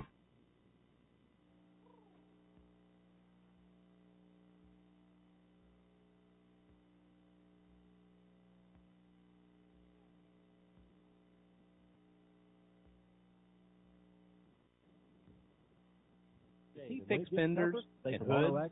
Does he straighten frames? Does he paint things? Does he work with insurance companies? What does Mike Field's Body Shop really do? Well, they do all those things, but what they service with intensive physical, occupational, and speech therapy 6 days a week. Our therapists are trained in hip and knee replacement, strokes, amputations, cardiac disease, and many other debilitating diseases. The Rehab Center at Trailers Retirement Community covers East Alabama and West Georgia's premier rehab center. Call 334-863-3500. You're listening to Alabama Area High School Football on WLWE 94.7 FM, 1360 AM, and online at eagle1023.com. 3rd and 21 for the Wildcats of Sachs. 2 minutes, 1 second left in the first half. Shotgun set, 3 receivers to the near side, 1 to the far side for Dukes. Dukes snaps it, handoff to the near side to Jonathan Cobb. What a play from Prothrow! Man! Prothrow was getting blocked the whole way, and he pushed his blocker 5 yards in the backfield to get the running back. So, as we mentioned, do you run or pass? You run because Randolph County has no timeouts left. So now you can kind of drain the clock and give them a lot less time to work with. Yeah, now you can punt it at about 1:10, and then at best, Wedowee gets the ball back with about a minute left after the punt. And so if you're able to get them past the 50, then, it doesn't leave them a whole lot of time to get back there. Oh, and the kick is low. A little end-over-end punt.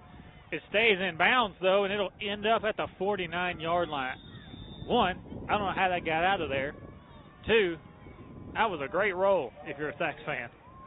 He kicked that on a line drive. I thought it was going to hit Trey McFarland in the head. Yeah, and it hit at about the 30-yard line and rolled down the sideline in bounds to the 49. That's just a really lucky play. Yeah. That it didn't take a bad bounce and go out of bounds earlier. So now with 1:04 left in the first half, Randolph County has the ball 1st and 10 from their own 49 after the punt from Sachs. They'll line up in the shotgun. 2 receivers lined up to either side for DeMarcus Davis. Hester is his running back, lined up off of his right hip in the backfield. They'll bring a man in motion. That is McFarland. Quarterback draw, and somebody missed their block. Sachs is all over that one. Somebody missed their block on the offensive line for Randolph County. So now it's 2nd and 10 after no gain. Clock winding down. 45 seconds. They'll have to run at least one more play in the first half. They're going to line up in the I formation. Hester's going to dot the I in the backfield. Sachs has a timeout left. Here's a handoff to Otario Hester. Hester, oh man, big play from the Sachs defender. That's number 75, Moreo Thomas. Thomas has been all over the place tonight. And I think that's going to take us to the half, because they haven't started the play clock and there's 15 seconds on the game clock. But Randolph County lines up in the I formation anyway. They'll take a snap. Hand off Hester to the near side. Hester looking for running room. He's at the 45-40, but hold on the offense, just like you said. As Michael was motioning, that's going to be a hold on the offense. And there's a player down for sacks. That's their quarterback, but Coach Jeremiah Thomas picks him up on the sideline down there, and he says he needs to come out. Official timeout for an injury for the quarterback, and he's saying, hey, somebody help me out here. And he'll jog off to the sidelines with a little cramp. It appears, hopefully it's only a cramp. 0.7 seconds left in the first half, holding on the Tigers. So it's probably going to be the end of the first half here. So step the holding penalty. As we get ready to go to halftime, it's going to be 7-0 Randolph County. One of those knockdown, drag-out type games, as usual, with this region. What have you liked seeing from the Tigers of Randolph County this half? Well, they've done a really good job controlling the line of scrimmage defensively. It's odd because usually they do a really good job offense and defense. Well, tonight they've done really good, and they've got the score, but overall offensively they've not done very well controlling that line of scrimmage. They've allowed the Sachs defense to get in the backfield too many times tonight. But defensively, Randolph County is doing a jam-up job controlling the line of scrimmage, sending Otario Hester on blitzes. Prothrow has been playing lights-out ball tonight, and so I'm liking what I see so far defensively for these Tigers.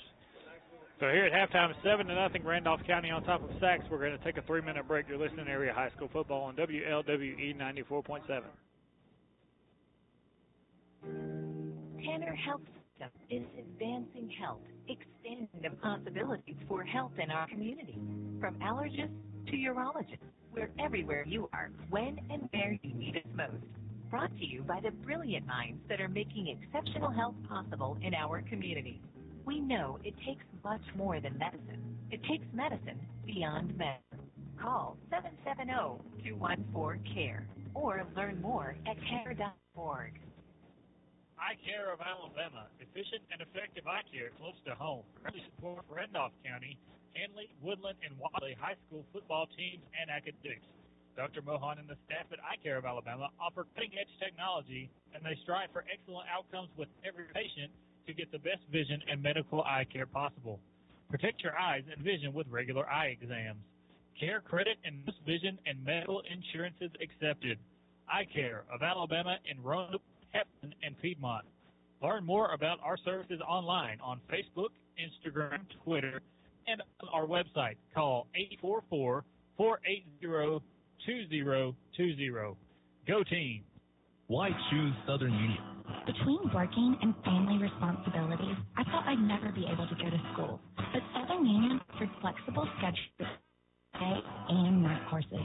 At Southern Union, I was able to take classes that gave me hands-on experience to aid in my future career. I really needed a calculus class, but couldn't fit calculus into my schedule this semester. So I went to Southern Union and transferred back to my university. Keep going, Southern Union. Your journey has just begun. For more information, visit SUSCC. Hi, this is Steve Smith, manager at Russell Do It Center in Roanoke. On behalf of the Russell Companies and all the employees at Russell Do It Center, I'd like to offer a big congratulations to all the area high school football teams on their efforts this season. Russell Do It Center is pleased to have been part of the support of area schools and helping to bring you area high school football and Eagle. We also want to thank for your business and pledge our continued efforts to provide you with the finest products and services available. Come see us at Russell Do It Center at 431 Roanoke. It's not just a home or car. It's the 5 hours you spent in the kitchen mastering your epic wing recipe and the 3-hour family road trip to the tailgate party. While other insurance companies just see them as a bundle or combo, State Farm agent Ken Seifert sees your home and car as the time and memories you put into them. Ken understands what your things really mean to you and is here to help you give the protection they deserve. Talk to State Farm agent Ken Seifert in Roanoke for your home or auto insurance today.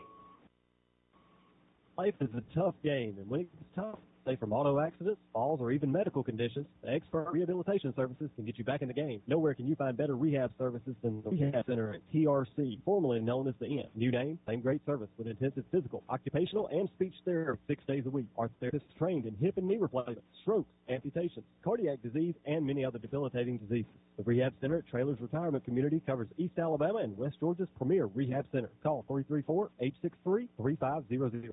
East Alabama Truck Repair in Wedowee offers all kinds of services for your big rigs, 18-wheelers, and heavy trucks, such as mechanical, air conditioning, transmissions, tires, brakes, oil changes, towing, service calls, and much more. East Alabama Truck Repair is owned by Jimmy Barnett, and Jimmy is an ASE certified medium/heavy truck technician. East Alabama Truck Repair is located at 1306 County Road 4 in Wedowee. Call East Alabama Truck Repair for an appointment today at 256-589-4488 or 256-357-2580. You're listening to Alabama Area High School Football on WLWE 94.7 FM, 3060 AM, and online, Eagle1023.com. Well, welcome back. Quarterfinal game between Randolph County and Sachs. Randolph County up 7-0 at halftime. Not much of a scoring recap, as the only score that happened was Randolph County running it in from 1 yard out with Otario Hester. That was the only scoring we had so far in the first half. Randolph County had another opportunity, as after a punt, they had the ball on the Sachs 36-yard line, but they couldn't make anything happen as they faced a 4th and goal from the 18-yard line and ended up getting sacked on that play. They will get the ball first to start the second half, but Sachs has hung in there with the Randolph County Tigers. And Sachs is one of those teams that if you let them keep hanging around, they'll do you like Auburn. If you let them keep hanging around, they'll end up beating you. Yeah, and, Randolph County has allowed penalties to really affect them tonight. When they had really good field position, they allowed self-inflicted wounds to keep them at a 7-point advantage when it could have been 13 or 14-point lead. So you're going to have to quit making those careless penalties. But defensively, so far tonight, Randolph County's done a really good job of preventing this Sachs team from doing anything with the ball. They've gotten a couple of first downs, but that's about it. Not really even in any position to score yet. So they've done a really good job so far tonight playing. You just got to stick with that, continue to play a complete game, and hopefully you score some points and pull away with it. That way you don't have to rely solely on the defense. And that's one of the biggest things, is I felt like Randolph County has never really been in jeopardy in this game because their defense has played so lights out. Sachs hasn't really had a chance to get in the end zone. Yeah. So they've looked so good on defense that Sachs has just been limited. Yeah, the way that both offenses have been looking tonight, this could be a 7-0 ball game. Randolph County would take it. Yeah, because it's a win. Yep. But Randolph County has just been playing lights out defense. Their offense is kind of struggling tonight, but both defenses are looking good. And Randolph County's defense has been the better defense, not allowing any points, where Sachs has allowed the 1 touchdown. Score updates, important score updates. So the winner of this game plays Piedmont or Westminster Christian. The score for that game at halftime, Westminster Christian is up 14-12 on top of Piedmont. That one's being played in Piedmont, by the way. So Piedmont right now down by 2 at home at halftime to a good Westminster Christian team. Clay Central Volunteers, last score update we had for them was early in the second quarter. Clay Central was up 14-0 on Etowah, and they'll get the winner of the Mortimer, Jordan, and Jasper game, and right now Jasper on top in that one. Lynette playing at Maplesville tonight. Maplesville on top, 7-0. That one's at halftime. So Lynette, with as potent as their offense is, Maplesville is shutting them down. Yeah, that's a task in and of itself. Lynette has some really good weapons on offense, so to have shut them out in the first half is a testament to the Maplesville defense. Ohatchee playing against Fife tonight, and that one is 12-7 at halftime. Fife on top of Ohatchee. Ohatchee was in this region, Class 3A Region 6 last year, and they moved down to 2A. And when they moved down to 2A, they have been really, really good in 2A this season. They were in Woodlands region, and they ended up being the top team in that region, and they've just run all the way through it. Etowah had given up 2 rushing touchdowns through its first 12 games, and Clay Central had 2 rushing touchdowns in the first quarter tonight. Wow. So they're getting it done as well. That updates you on the kind of scores we got going on around the area. Also, Clay Chalkville playing Oxford. That one's in Clay Chalkville. Clay Chalkville is up 14-7 on Oxford right now in 6A, big 6A matchup. That's a region game, but this time being played there. We'll see if we can find what the Georgia schools are doing. Let's see, Callaway playing tonight, playing at home against Washington County. Tie at 14 between Callaway and Washington County. That one at halftime. Heard County Braves playing tonight, also in the third round. Let's see what their score is. Heard County 6, Dublin 3 at halftime. So they're up top. Rockmart winning big, which we thought they would. Rockmart's really good. Fitzgerald beating Rabun County. Troop County playing tonight as well. They're playing in Cairo, which is way up in the North Georgia mountains. Let's see what Troop's doing. Troop 7, Cairo 10. That one's in the third quarter. They're already in the third quarter now. And Cartersville's losing right now. And that's crazy to think of. Cartersville, they're a powerhouse, as you know. If you've watched Clemson any this year, their quarterback is Trevor Lawrence, and he graduated from Cartersville last year. And he broke all of Deshaun Watson's records. Yeah, and he has been a tremendous help to that Clemson offense this year. Didn't help Kelly Bryant any, but he helped Clemson's offense a lot. Where do you think Kelly Bryant's going to go? He was supposed to have a visit this week to Miami, but he canceled that visit to make another visit to Auburn. Yeah, I think Auburn would be a good fit for him. Tennessee would be a good fit. I don't know so much that he would do well at Miami. Yeah, I don't think so. I could see, but I think Ian Book has another year. But I could see him going to Notre Dame if he was guaranteed the starting position there. I think he'd do okay there. But really, I think the team that needs him the most and the team where he would flourish the most would be the Auburn Tigers. Arkansas also in that mix because Arkansas's coach was the one that recruited Deshaun Watson. Yeah, and Arkansas really needs a They spark. need a lot of help.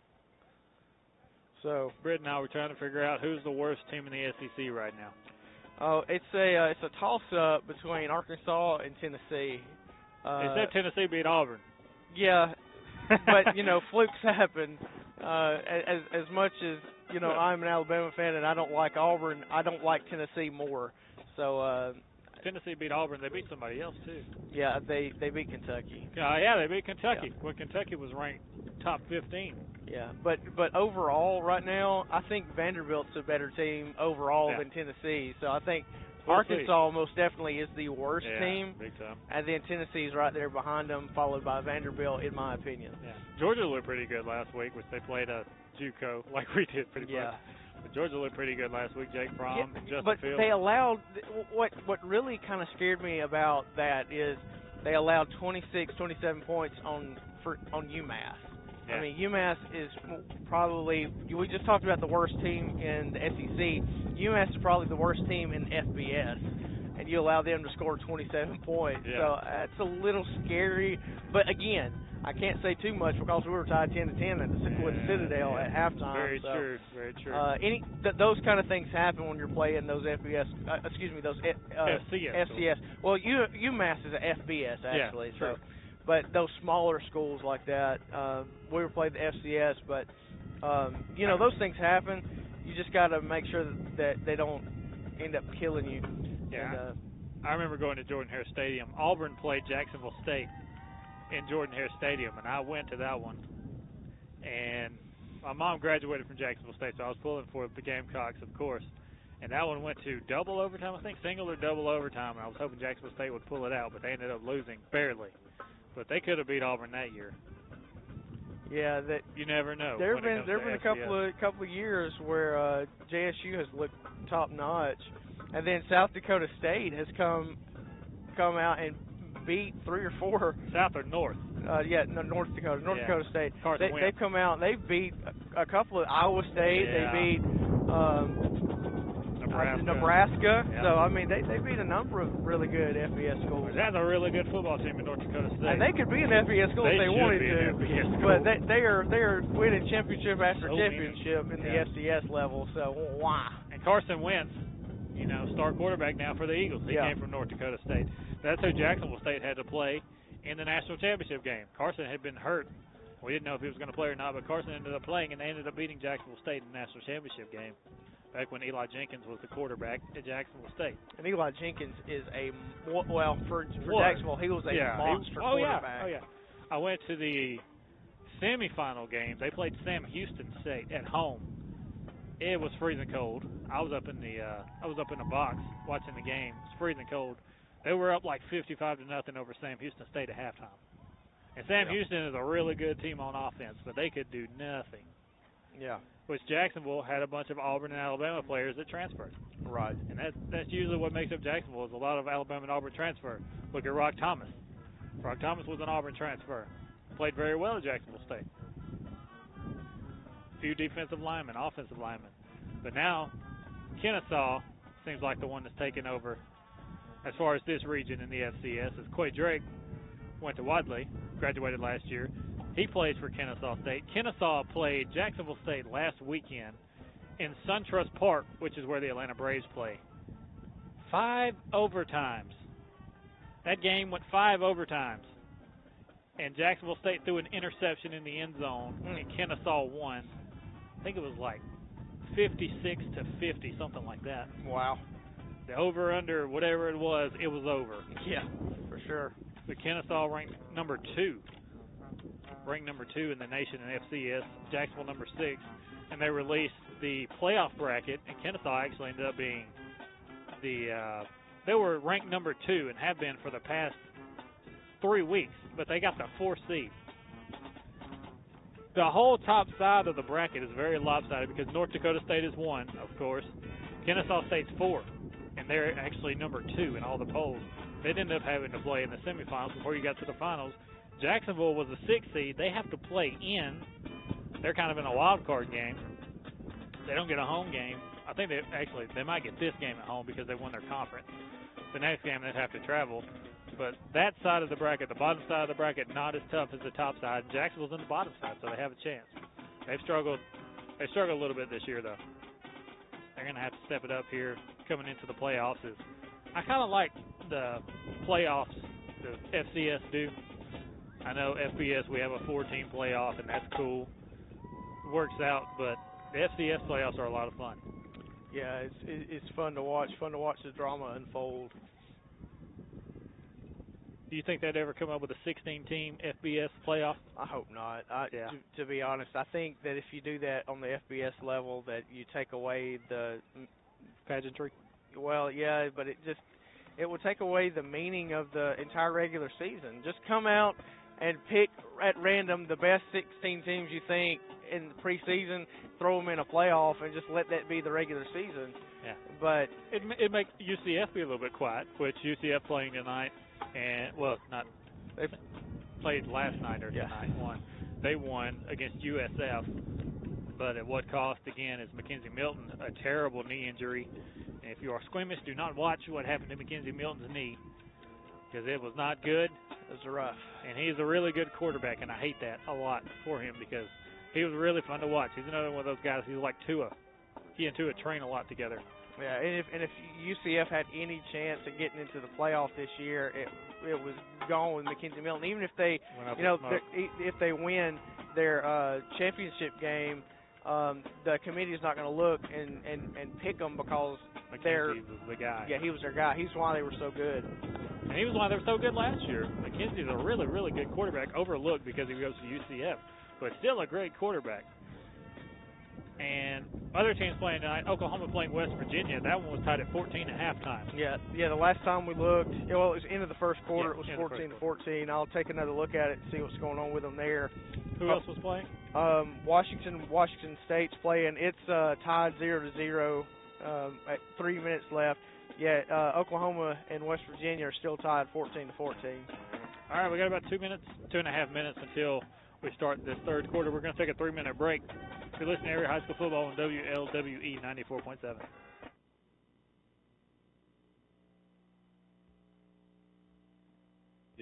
Does he fix fenders and hoods? Does he straighten frames? Does he paint things? Does he work with insurance companies? What does Mike Field's Body Shop really do? Well, they do all those things, but what they really do is take a wreck and turn it back into the car that I love to drive, the car that I like to get behind the wheel and just drive and drive. Thank you, Mike Field's Body Shop, for doing what you do, because you do it right at Mike Field's Body Shop, 123 Industrial Drive, Roanoke. Eye Care of Alabama, efficient and effective eye care close to home, proudly supports Randolph County, Henley, Woodland, and Wadley high school football teams and academics. Dr. Mohan and the staff at Eye Care of Alabama offer cutting-edge technology. They strive for excellent outcomes with every patient to get the best vision and medical eye care possible. Check your eyes and vision with regular eye exams. Care, credit, and most vision and medical insurances accepted. Eye Care of Alabama in Roanoke, Heflin, and Piedmont. Learn more about our services online on Facebook, Instagram, Twitter, and on our website, 844-480-2020. Go Teams. Why choose Southern Union? Between working and family responsibilities, I thought I'd never be able to go to school. But Southern Union offered flexible schedules for both day and night courses. At Southern Union, I was able to take classes and handle experience to aid my future career. I really needed a calculus class, but couldn't get calculus into my schedule this semester. So I went to Southern Union and it transferred back to my university. Keep going at Southern Union. Your journey has just begun. For more information, visit suscc.edu. Southern Ambulance Transport is always on call and always there when you need them. And we hope you don't need them, but if you do, call 256-357-2222 or 1-800-757-7367.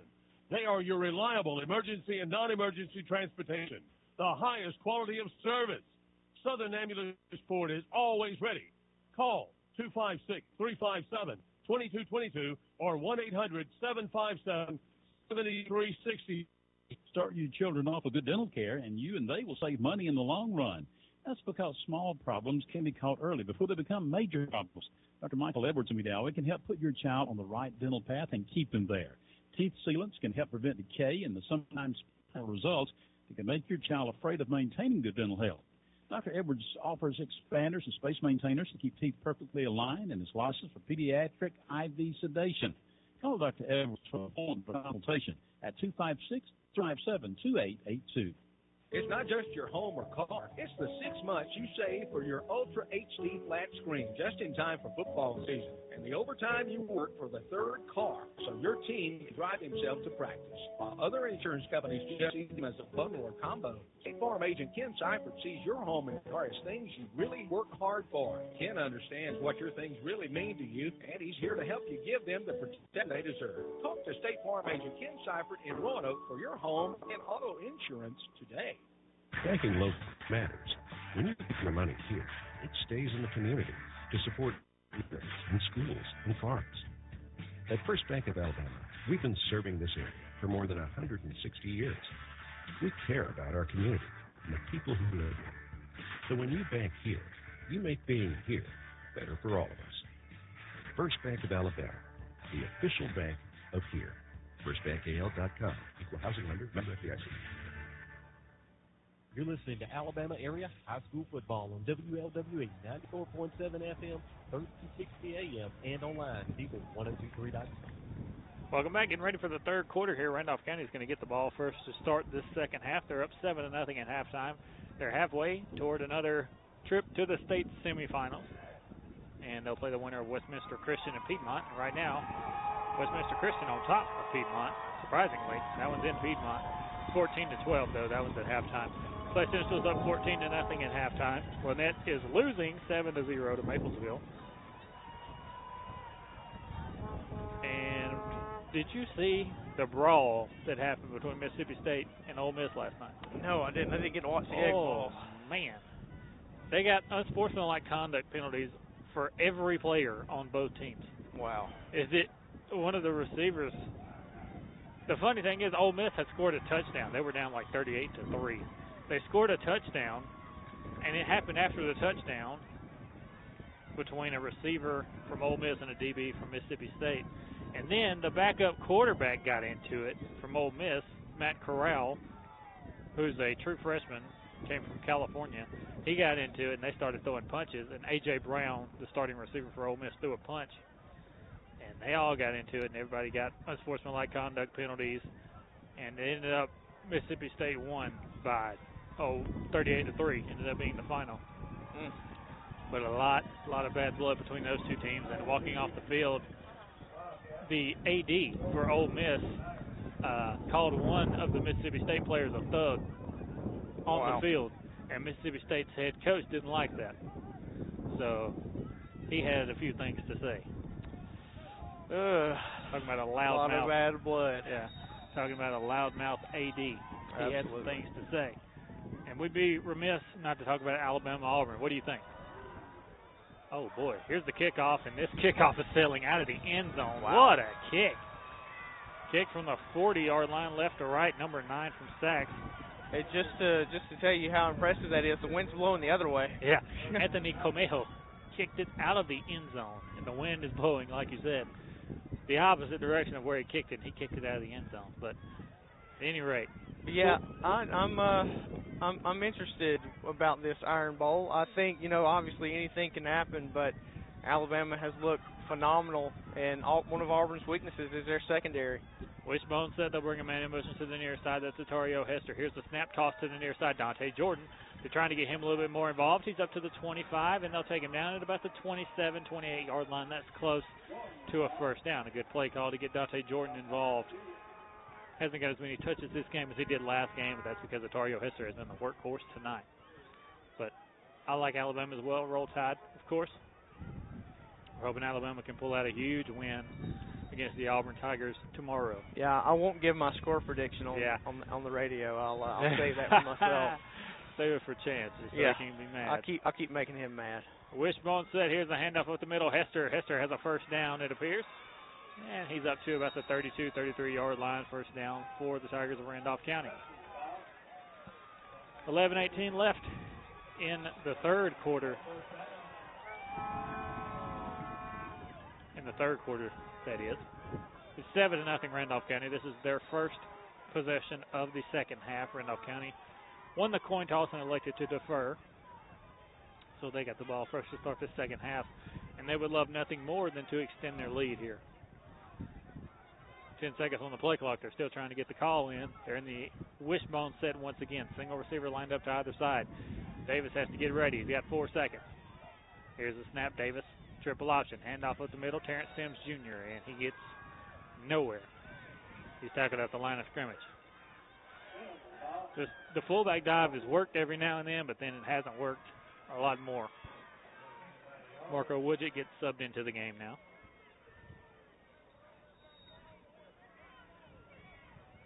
Second and 9 from the 33-yard line of Randolph County.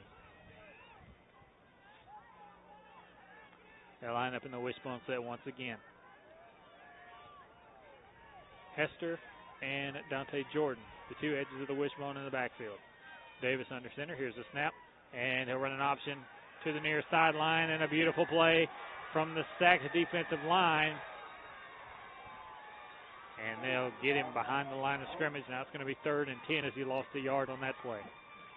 One of the Sachs defenders, number 75, thought that the player who made the tackle was going up for a chest bump, and he jumped up and missed and fell on the ground. Denied. Miscommunication. Yeah. Denied on that one. So here comes Randolph County, 3rd and 10 now from their own 33-yard line. They line up in an empty set. Davis in the gun by himself. He's got 5 seconds on the play clock.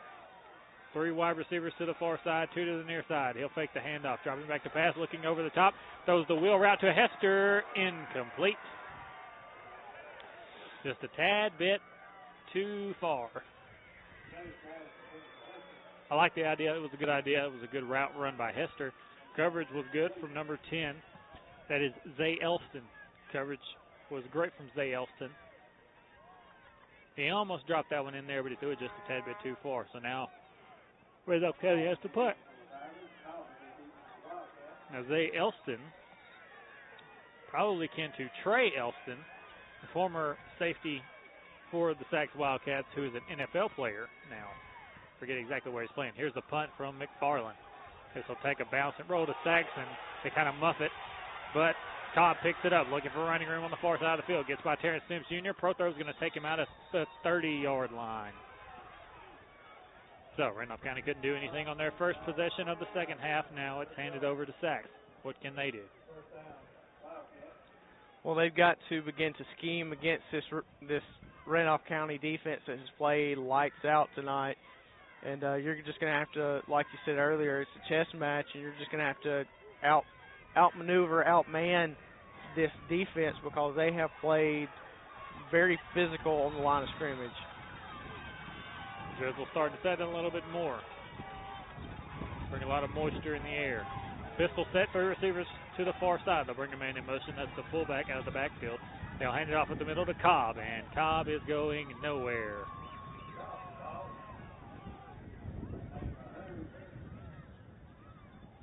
So Cobb gets a gain of about 1 on the play. It's going to be 2nd and 9 now. Cobb hadn't been eating too much corn tonight.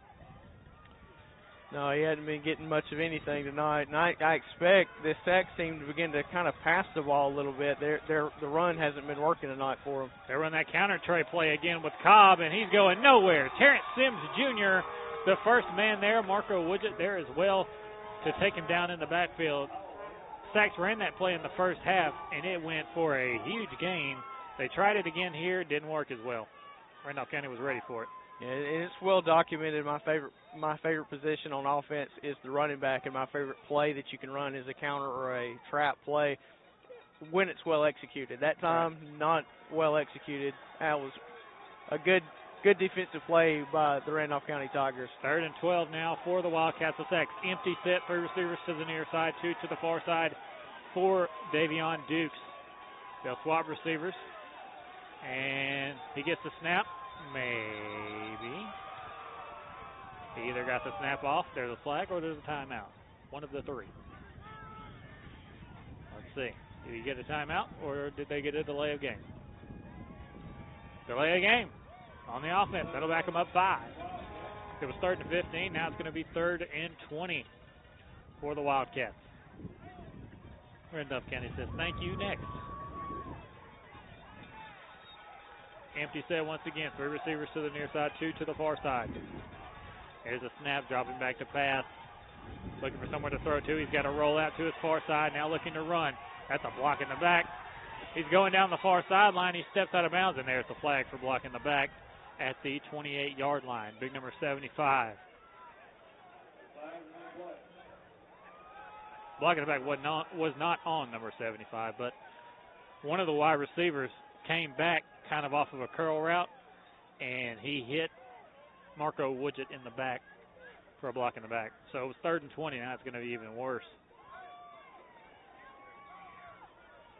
And there's a lot of calls that fans are very iffy about, but everyone saw that one. Yeah, nobody's feathers got ruffled on that play because it was pretty obvious. So now that'll back them up. It's from the spot of the foul. It's going to be a little bit over 3rd and 20.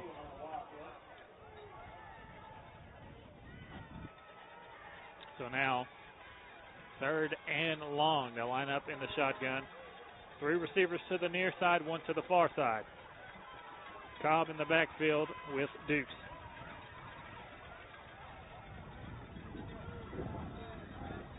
They'll start the play clock. Sax ready to snap it. Dukes snaps it. Dropping back, looking to this near sideline. Now he's got to run for his life. He's hit in the backfield. They can't bring him down. Now he steps up, still looking for running room. Not going to find anywhere to go. Great pursuit, great coverage from the Randolph County defense. That was Prothrow and Atario Hester making the tackle there. Atario Hester making the Mutombo reference again as he wags his finger in front of the quarterback's face. That could have been tossing. Got lucky there. Got to be careful. Yeah, you got to watch out. You don't want to give this Sax team many yards. Play smart. Let your play do the talking. Don't let your finger talk for you. Oh, yeah. So now here comes the punt from Sax. Right deep to punt. Anthony Comejo. Beautiful snap. Here's the punt. And he gets this one end over end. And can I get a kick catch interference? Yes, I can. So Dante Jordan was standing at the 47-yard line to field it. Number 8 from Sachs, Kyle Goody, ran up into the face of Dante Jordan as he was waving for a fair catch. The ball literally hit him on the shoulder pad. So kick catch interference, definitely. So that'll help Randolph County out with their field position. So that'll give them some extra yardage.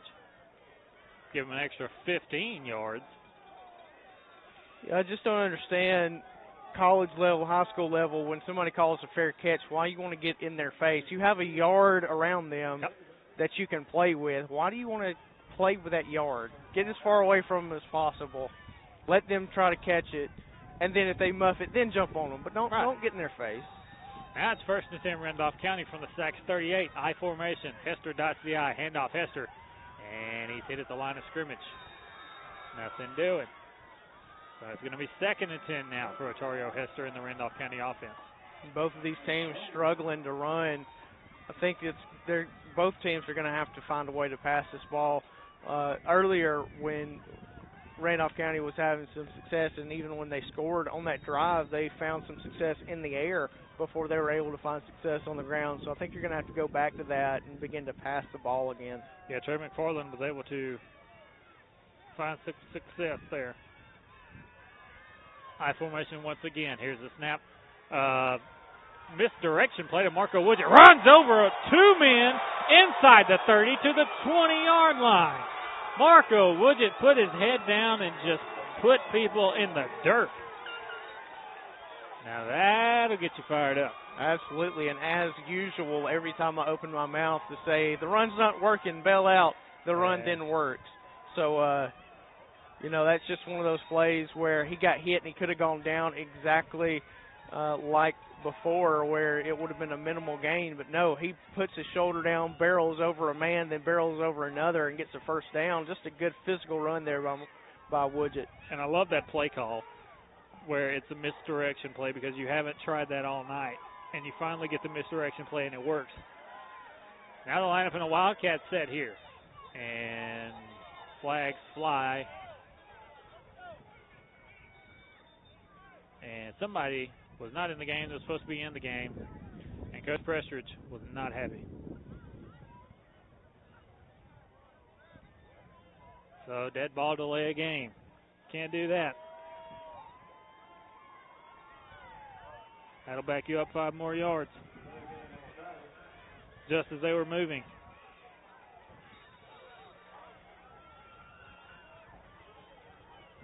So now they're going the Wildcat once again. 1st and 15 from the 25. Hester snaps it, running to the near side. Running behind the block of McFarland, but McFarland missed the guy they wanted him to block. McFarland blocked the second level instead of the first level, and Hester needed him to block the first level. So now it's 2nd and 13. Randolph County doesn't need to get in the same situation they have been where they get close to the end zone and they start getting penalties and can't get in. You got to make it count. 5 minutes left in the third quarter. Randolph County 7, Sachs 0. A shot at the state semifinals on the line. Wildcat set for Hester. He'll take the snap, running to the far side, looking for a block from Terrence Sims Jr.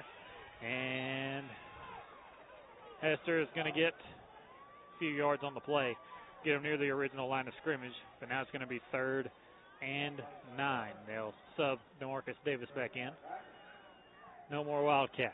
Yeah, I think I like on this play on 3rd and 9, I would go back to the running back screen. Yes. Because you've run the ball in the Wildcat a couple of times. You've shown that you can run it on the misdirection with Woodgett. I think you go back to the screen, allow the defense to think that they've got your number, and then right before they get you, throw it. Shotgun set, throw over the middle to McFarland. McFarland's got it to about the 11-yard line. That's not enough for a first down, but he's 1 yard short. 4 minutes left in the third quarter. It's 4th and 1, and definitely may line up to go for it here.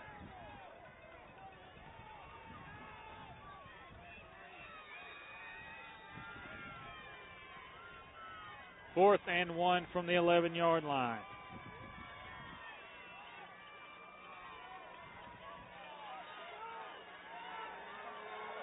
Ten seconds on the play clock.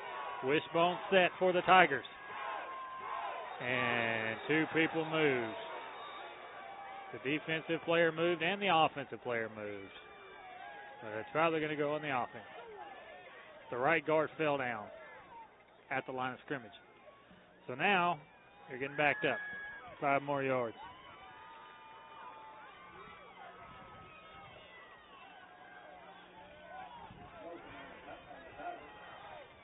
Again, I think that I would, in this situation, attempt a field goal.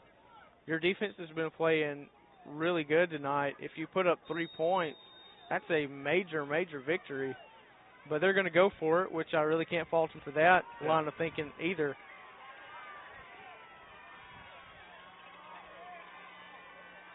So now 4th and 6. And that's an offsides as the defensive tackle moved that time.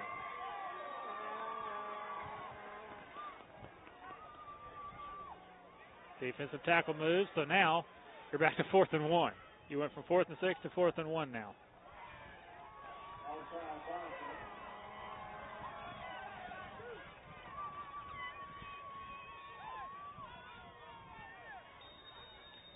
Piedmont and Westminster now tied at 20. That's a big one because the winner of this game gets the winner of that game. 3 minutes left in the third quarter. And it's 7-0 Randolph County. They're in the wishbone set now. 4th and 1.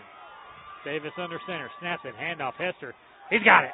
First down. Tigers to the 8-yard line as Hester dives forward. And the Tigers keep winding that clock. And they get closer and closer to the end zone. Whoever wins the Westminster Piedmont game, if Randolph County were to win this game, they'd have to travel there. Piedmont's an hour and a half away. Westminster Christian's in Huntsville. So I'm hoping Piedmont wins if Randolph County can pull this off. Wishbone set now. Hester and Dante Jordan, the edge of the bone. They'll fake it. Bootleg Davis. Davis looking for running room, and he'll fall down at about the 7-yard line. Yeah, not really a whole lot of room there to work. His blocker, number 7, McFarland, was blocking his man to the outside, so he couldn't run around him. The sideline was his enemy, and then to the inside, he had 2 defenders to try to get away from. So, not really a whole lot of room to work with there. Just real good defense. So 2nd and goal now from the 7-yard line. 2 minutes left in the third quarter. Randolph County trying to punch it into the end zone. Wishbone set. Davis snaps it. Triple option. He's going to toss it. Got him wide open. Touchdown, Tigers. What a play from DeMarcus Davis. It looked like he was going to keep it. He waited to the very last second. Every single player from Sachs was looking inside for the quarterback to keep it, and he tossed it outside to Hester, who was nothing but green grass. Yeah, tremendous play call there. Had all eyes looking on the quarterback to run up the middle and then pitched it. Just a great play call, great execution. Braxton Daniel now on for the PAT. The kick is up. It's no good. Braxton missed the PAT. So it's 13-0 Randolph County on top of Sachs with 1:45 left in the third quarter. So if nothing else, the Tigers get some breathing room. Coach Prestridge chewing Prothrow out there. We're going to take a 30-second break. You're listening to Area High School Football on WLWE 94.7.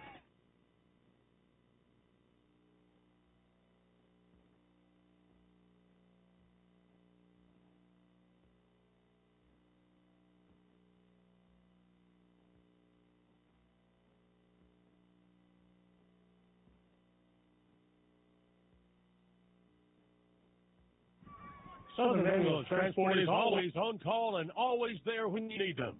And we hope you do. But if you do, call 256-357-2222, 1-800-757-7367. They are your reliable emergency and non-emergency transportation, the highest quality of service. Southern Ambulance Transport is always ready. Call 256-357-2222. 2222 or 1-800-757-7367.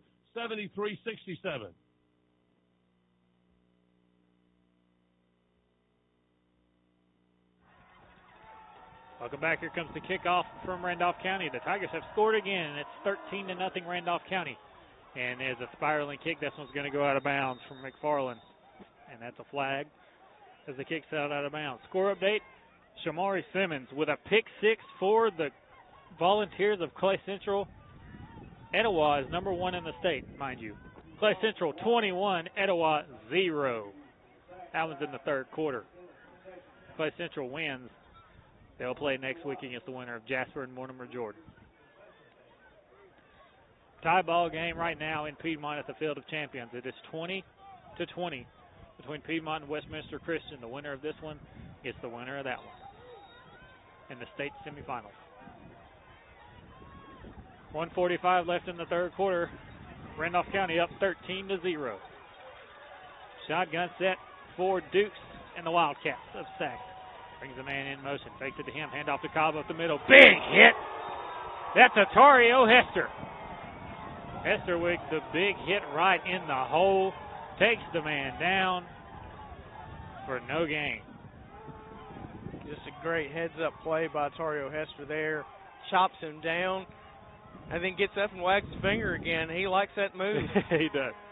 He does. The rain falling a little bit here. Chance is trying his best with the video camera, but getting a little bit of rain is not helping. Empty backfield for Dukes. Three receivers to the far side, one to the near side. 1 minute left in the third quarter. Sacs wants a timeout. Their head coach is not happy. Timeout, Sacs. We'll take a 1 minute break. You're listening to Area High School Football on WLWE 94.7. Life is a tough game, and when it gets tougher, say from auto accidents, falls, or even medical conditions, the Expert Rehabilitation Services can get you back in the game. Nowhere can you find better rehab services than the Rehab Center at TRC, formerly known as the Inn. New name, same great service with intensive physical, occupational, and speech therapy 6 days a week. Our therapists are trained in hip and knee replacement, strokes, amputations, cardiac disease, and many other debilitating diseases. The Rehab Center at Trailers Retirement Community covers East Alabama and West Georgia's premier rehab center. Call 334-863-3500. Tanner Health System is advancing health, expanding the possibilities for health in our community. From allergists to urologists, we're everywhere you are, when and where you need us most. Brought to you by the brilliant minds that are making exceptional health possible in our community. We know it takes much more than medicine. It takes medicine beyond measure. Call 770-214-CARE or learn more at tanner.org. You're listening to Alabama Area High School Football on WLWE 94.7 FM, 1360 AM, and online at Eagle102.com. Dropping back to pass is Dukes, throwing it way over the top, looking way downfield, incomplete. Beautiful coverage from DeMarcus Davis on 2nd and 10. That one falls harmlessly to the ground, incomplete, and now it's 3rd and 10 for Sacs. Really smart coverage by DeMarcus Davis there. He got in between his man and the ball and looked at the ball instead of his man. Boxed him out. Knowing good and well what he was doing. It was a basketball box-out type move, not allowing him to get to that ball. Worked to perfection.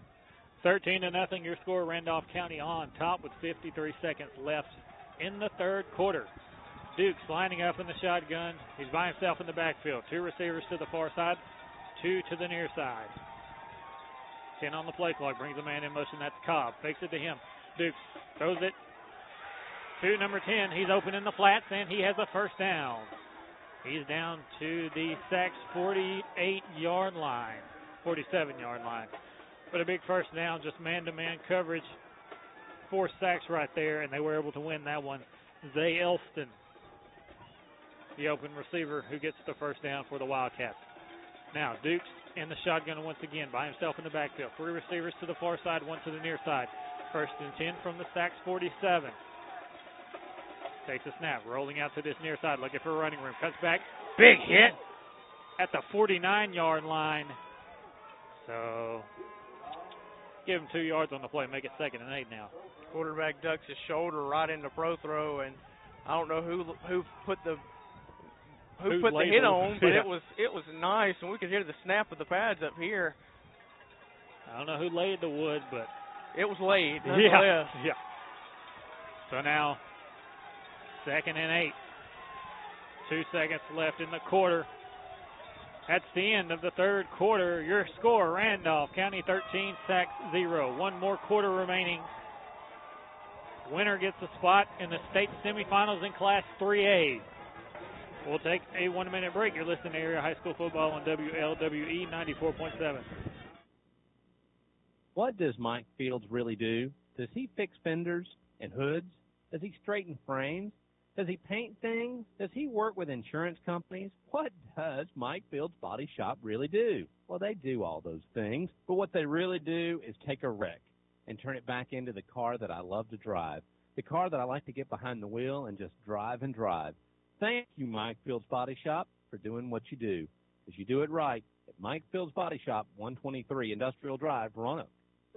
It's not just a home or car. It's the 5 hours you spent in the kitchen mastering your epic wing recipe and the 3-hour family road trip to the tailgate party. While other insurance companies just see them as a bundle or combo, State Farm agent Ken Seifert sees your home and car as a time and memories you put into them. Ken understands what your things really mean to you and is here to help you give the protection they deserve. Talk to State Farm agent Ken Seifert in Roanoke for your home and auto insurance today.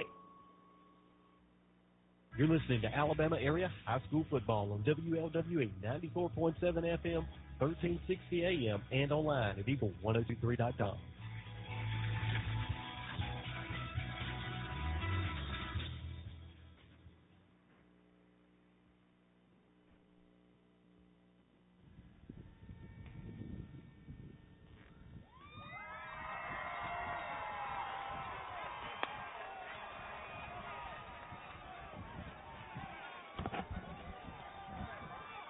All right, well, the flag has been retired. And you know what that means? That means it's the start of the fourth quarter. A beautiful scene as the flag was retired. Rain kind of blows slowly in. Just all is quiet except for the sound of the horn. Yeah, it was a very still environment, and this rain is moving in. It's getting a little misty and not a sound except for the trumpet being played. Just really beautiful moment, patriotic type of moment, and I love it every time we come here. It's the only school that does that we've seen so far this season who brings the colors down every third quarter, and I really like that. I've been doing this for years, and Randolph County is the only school I've ever seen that does that. So now, start of the fourth quarter, 2nd and 7 for Sacs. Your score, Randolph County 13, Sacs 0. Sacs in the pistol. They'll bring a man in motion to the far side of the field. Snap to the quarterback. He's going to toss it to Cobb on the far side. Cobb looking for running room. He's cut down after a medium gain there.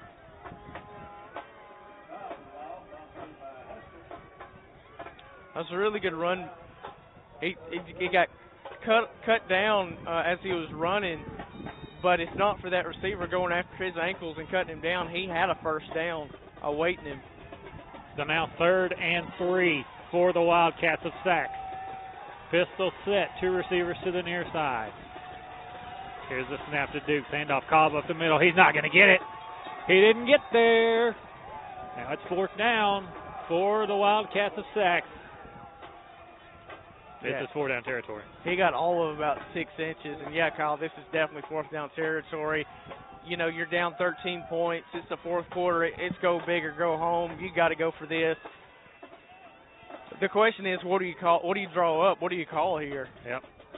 Maybe a bootleg, something like that. Yeah, give your quarterback a chance to run it if nobody's open. Yep. RPO type play. Yep. 10:50 left in the game. It's 13-0 Randolph County. Sacs facing a 4th and 2. They'll line up in the pistol set. 3 receivers to the near side. Dukes the quarterback. Cobb behind him in the backfield. Gibbs Jr., the fullback, off the quarterback's left hip. The handoff. Cobb up the middle, and he's got it. He's got it, and he's down to the 39-yard line of Randolph County. A big first down for Sacs. That's a really hard-nosed run. He didn't give up on the first contact. He kept on pushing forward, fell for a first down. That was a good play, good execution there by Sacs. Chance is trying to do all he can with the camera right now, but much to his He's trying the best he can, but the rain is blowing this way. It's blowing at us, so it's blowing right into the camera lens. Can't see much of anything. Shotgun set. Here's a handoff. Cobb to the far side. Cobb looking for running room, going down the far sideline. He's hit by Trey McFarland and knocked out of bounds at around the 30-yard line. The Sacs offense has found new life. They're beginning to get first downs like they did their first possession of the game. And if this Wedowee team doesn't stop them, they might get into the end zone on this drive. 2nd and 3 now. Pistol set once again. 3 receivers to the near side for Dukes. Cobb in the backfield with him and Gibbs Jr.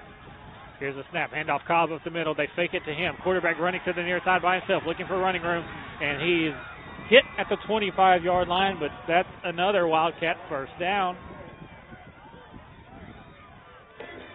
If he'd have handed that one off, his running back would have been hit deep in the backfield. So a good read by the quarterback there. And this RCHS defense, just no answers right now for this Sacs offense. They begin to find some momentum. They're starting to run like a well-oiled machine. 1st and 10 now for the Sacs Wildcats. They're at the Randolph County 25. It's 13-0 Randolph County with 9:40 left in this game. Here's the snap. Handoff. Good hit in the backfield. That's Atario Hester. Hester gets the big hit on Cobb in the backfield.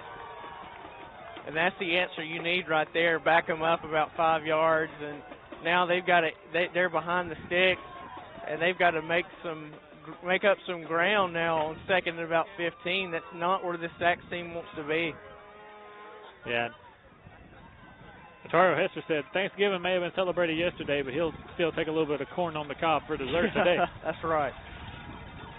2nd and 16 now for the Wildcats of Sacs in the shotgun. 3 receivers to the far side, 1 to the near side. They'll bring a man in motion. Dukes dropping back to pass, rolling to the far side, looking for someone to throw to. Rolling out, throws it, and it is incomplete. It's going to be 3rd and 15 now as the Randolph County defense has made a few stops. Well, again, Kyle, this is definitely 4-down territory. You don't have to get all 15 yards here. You be smart, throw the ball midway, get about 7 yards on this play, and on 4th down. That way, that it won't be too long on 4th down. 3rd and 16. There's 8:50 left in the game. 13-0 Randolph County on top of Sacs. Shotgun set. 3 receivers to the far side, 1 to the near side for Dukes. Dukes snaps it.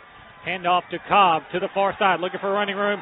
What a play from the Randolph County defense. They stop him again. Dante Jordan says, hello, welcome to the party. This is a tremendous read by this RCHS defense. They finally were able to stop, and that is a good example of bend, don't break defense as they stop them, not allowing any yards on the last 2 plays of this drive. And now you've got to throw it deep. It's got to be a pass play. You've got to get it to somebody deep, and the odds are very low now to get a first down. 4th and 21, shotgun set. Dukes dropping back to pass. He's hit as he throws, and it's incomplete. Hit as he throws across the middle for number 17, Sean Parnell, and it is incomplete. And the Randolph County Tigers take over on downs. And just as it looked like Sacs was moving the ball on offense, Randolph County waved their finger at Sacs and said, not in our house, not today. They get the stop. Getting a little worried because Sacs was running the ball on them so well. They began to find some success. Looked like they were going to get to the end zone, but the Tiger defense made some adjustments, and they ended up being the victors on that drive. 8:03 left in the game. Randolph County up 13-0, looking to drain this clock and make it to the state semifinals for the 2nd year in a row. Can they do it? High formation, and that's a false start. The right guard again with a false start. Benny Horn at it again. 21-0 right now. Clay Central on top of Etowah. That one is in the 4th quarter as well. Etowah was the number 1 team in the state coming in, and they have been shut out tonight.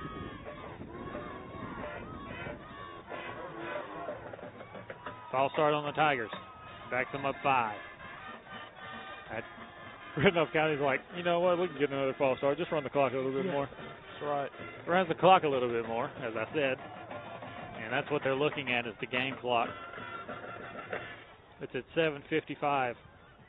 Piedmont scores a touchdown, and the Bulldogs of Piedmont go up 27-20 in the fourth quarter. Winner of that one gets the winner of this one, as I stated. Now an I formation. Otario Hester dots the I in the backfield. Davis under center. Snap to Davis. Handoff. Hester up the middle looking for running room. And he'll get a gain of about 3 or 4 on the play. Just keep running that clock. I don't know if I'm Randolph County if I even run a pass play. I just let them run so the clock runs. No, I don't care if you get first downs or not. The only thing that you do from here on out is run the ball. You don't want to get any interceptions. You don't want to get anybody hurt. You don't want any fumbles from your quarterback. Yeah. Hold on to the ball. You want to be conservative. That's right. Hold on to the football. Tell your guys, don't try to do anything fancy. Just hit your holes and get down. We'll run the clock out. We trust our defense with a 13-point lead. Wishbone set. Davis under center. Handoff to Dante Jordan. There goes Jordan down the far sideline. He might go. He's got one man to beat. 20, 15, 10, 5. Touchdown, Tigers! Dante Jordan. And that's the capper for this one. That puts this game out of reach. And these Tigers are celebrating. We mentioned Dante Jordan has not had as big of an impact yet on this game. Hadn't got as many touches tonight. He made that one count. He hit one cut, turned on the afterburners, and was gone. Now the Tigers of Randolph County going to go for 2. It's 19-0 Randolph County with 7:05 left in the fourth quarter.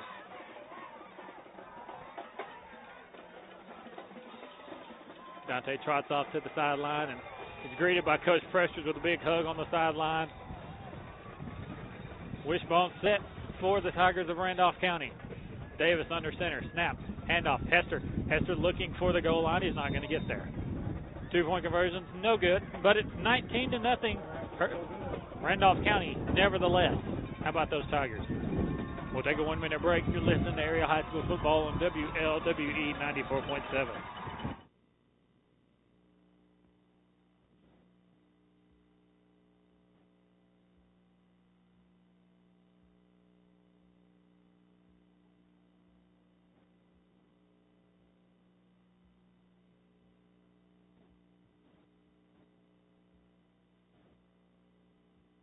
Hi, this is Steve Smith, manager at Russell Dewitt Center in Roanoke.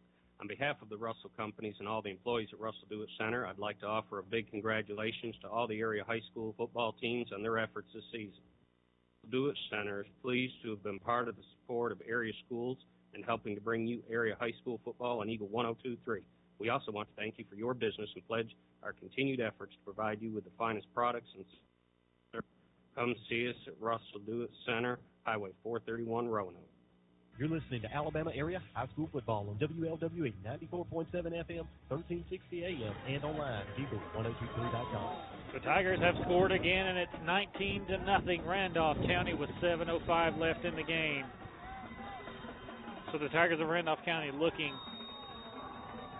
they're ever so close to going back to the state semifinals. They'll get the winner of the Piedmont-Westminster Christian game. Here comes the kickoff. A beautiful end-over-end kick to Cobb. Cobb fills it at the 10.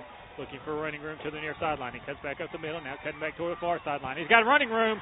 Cobb, 30. Now taken down from behind at the 42-yard line. Great run by Cobb on that kick return. He's not giving up. He's wanting to get into the end zone. He's still wanting to win this game with 6:55 left in the game. Who else on the tackle but Otario Hester? Hester ran him down from behind and hit him. Yeah, he's been a force on defense tonight. Defense, offense, special teams. The man's doing it all. And so Piedmont, Westminster Christian, I mentioned that game. The winner of this one gets the winner of that one. Piedmont was up 7. So Westminster Christian drove all the way down, and Piedmont got a goal line stand to remain up by 7 in the fourth quarter in that one. Pistol set, 3 receivers to the far side, 1 to the near side for Piedmont. Here's the snap. Handoff up the middle to Gibbs Jr. to the near sideline, 40, 35, 30, 25, 20, trying to stutter step past Davis, and DeMarcus Davis knocks him out of bounds. They'll say he's out at the 8-yard line. That was a great run, and these guys, these Wildcats are not giving up, but if you're a Wildcat fan, you're kind of wondering where were you when it was a 7-point game? Where were you when it was a 13-point game? Now that it's a 19-point game, now we're starting to find success. You wish that this would have started sooner. Better late than never. Pistol set. Here's the snap. Handoff Gibbs Jr. up the middle. He's snowed under right at the line of scrimmage. No gain on that one. Randolph County said, you're not doing it twice. Fool me once, shame on me. Ontario Hester picked up big number 75 off the ground there. A lot of good sportsmanship being shown tonight on both sides. I like that. Yeah, not a whole lot of chippiness tonight. There's been, it's the celebrations, but not a whole lot of chippiness between either team. They've really helped each other out when players have gone down. Been a good, clean game. Pistol set once again. Handoff Gibbs Jr. up the middle. He's hit by number 65 at the 5-yard line, and that's where he goes down. So it's going to be 3rd and goal from the 5. Can the Tigers of Randolph County get their own goal line stand here? They're enjoying watching the clock run out as they try to make this goal line stand as well. Yeah, no doubt this game is well in hand. It's pretty much over, but at this point, it's a pride thing. Sachs wants to score, and RCHS wants to keep them from scoring. It's a pride thing at this point. Shotgun set now for Dukes. 2 receivers to the far side, 1 to the near side. Handoff, Gibbs Jr. to the near side. Gibbs cuts it up, and he's in the end zone. Touchdown, Wildcats. So the Wildcats have cut into the lead here, 19-6 now. And now you want to get the extra point. That's going to be big if they're able to get 3 touchdowns and get the extra point every time. They're going for 2. Then they win. If you go for 2 this time and next time, it's a 3-point game. Yep. It makes it 16-19 if they're able to score again. Then you got to stop Randolph County. That's the big thing. Going for 2 now, or the Wildcats of Sachs. They're in the shotgun. They'll bring a man in motion to the near side. Here's the snap, Dukes. Handoff Cobb. Cobb looking for the corner, and he gets in. Cobb is in for the 2-point conversion. And on that play, maybe it could have been a holding call, but hey, no holding call. They get the 2-point conversion. Yeah, I was surprised there wasn't a hold there, but regardless, it's now a 19-8 ball game, and Sachs are gonna need to turn around and stop Randolph County and stop them fast if they want to stay in this game. So now it's 19-8, Randolph County on top of Sachs with 5:25 left in the ball game. A shot at the state semifinals on the line. Who wants it more, Tigers or Wildcats? Let's see if Sachs maybe lines up for an onside kick. We know they got a good kicker, and he's lining up toward the near hash. Looks like he's just going to kick it regular, which he can kick it out of the end zone. We've already seen Coach Drummond in the huddle with his team telling them this one ain't over. Be prepared for anything. Earlier, this kicker kicked it into the wind and kicked it out of the end zone. Now he's kicking it with the wind. Yeah. I'm anxious to see how far this one goes. If you can kick against the wind and kick it as far as he did with the wind, he could probably kick it over the field house. That's what I'm hoping to see. He's kicking from our right to our left. Here he goes. And he kicked on the top of the ball like I thought he would. It's fielded by Braxton Daniel. Braxton Daniel falls down at the 40. Smart play from Braxton Daniel. Thought they would try something there, especially with that kicker. He kicked on the top of the ball, kind of like Hanley did against Madison Academy in 2011. Kicked it end over end. Went a little bit too far for his liking, but Randolph County got their hands on it. They're not calling the hands team for nothing. 5:21 left in the game. Randolph County up 19-8. They have the ball 1st and 10 from their own 40-yard line. Now you need to get one of your long sustained drives as usual. Wishbone set. Davis under center. Davis snaps it. Handoff Hester.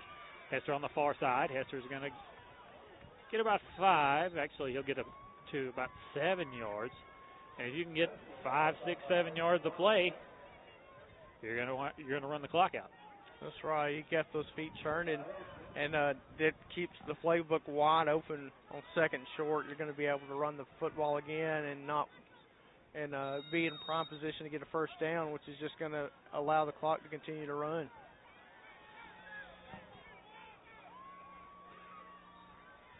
So now it's 2nd and 4 for Randolph County. They'll line up at their own 47-yard line. Wishbone set. Davis under center. 4 seconds on the play clock. 3, 2, he gets the snap off. Handoff up the middle to Dante Jordan once again. And Jordan gets close to the first down. It's 3rd and 1, which 3rd and 1 is a good situation. I know you'd love to get the first down, but 3rd and 1 is a good situation because you run more clock. You get a first down, it stops the clock. But if you're sacked, this is where you have to make your stand. Got to. You have to get this stop on 3rd down because I doubt that Randolph County would be real anxious to go for it on 4th down on their side of the field. Response set. Quarterback sneak. Davis getting pushed from behind, and he has got it. First down, Tigers to the 49 of Sachs. He needed 1. He got 2.5. That was a great push by his offensive line and his running backs to get him across that first down marker. There's a player down on the play. Looks like a Sachs player is down. We're going to take a 1-minute break. You're listening to Area High School Football on WLWE 94.7. East Alabama Truck Repair in Wedowee offers all kinds of services for your bikes, 18-wheelers, and heavy trucks, such as mechanical, air conditioning, transmissions, tires, brakes, oil changes, towing, service calls, and much more. East Alabama Truck Repair is owned by Jimmy Barnett, and Jimmy is an ASE certified master medium/heavy truck technician. East Alabama Truck Repair is located at 1306 County Road 4 in Wedowee. Call East Alabama Truck Repair for an appointment today at 256-589-4488 or 256-357-2580. You know, some of us were just born with dull or discolored teeth, but they don't have to stay that way. In just about an hour, Dr. Michael Edwards can give you that $1 million bright white smile you've always wanted.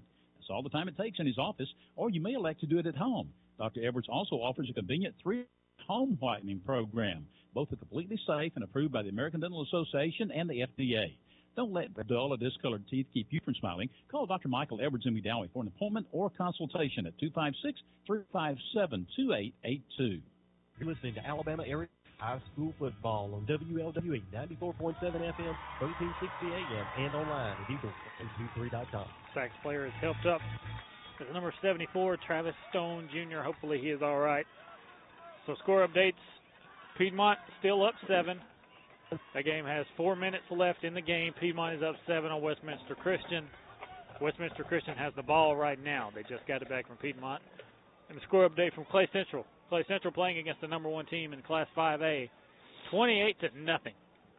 Coach Danny Horn and the Volunteers are getting it done in more ways than one, it appears. So now it's 1st and 10 for Randolph County from the Sachs 49. Wishbone set. Hold on to that ball. Davis under center. Davis is watching the play clock, making sure he doesn't snap it until there's 5 seconds left. Handoff up the middle. Dante Jordan. Jordan gets 8 or 9 yards, and that's where he goes down. And 8 or 9 yards like that runs your clock. Yeah, exactly what you want. You want every first down to take 2 to 3 plays before you get the first down, and that's exactly what they've done so far this series. 19-8, 3 minutes left. Score is 19-8. Randolph County on top. 2nd and 2 as the clock continues to wind down. They're getting to the line. 5 seconds left. Wishbone set. Davis under center. Snaps it. Handoff. Hester. Hester hit at the line of scrimmage. He'll dive forward. He's close to the first down. What you don't want is a measurement, and they might just have to measure. Well, I think they're going to give it to him. They're putting it on the 41, so it's going to be a first down for Randolph County. So He needs to get to the 40. They're marking at the 41.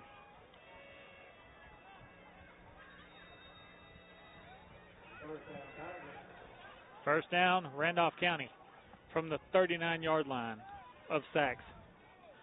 Score update from Piedmont Westminster Christian. The Wildcats of Westminster score, but the PAT is blocked.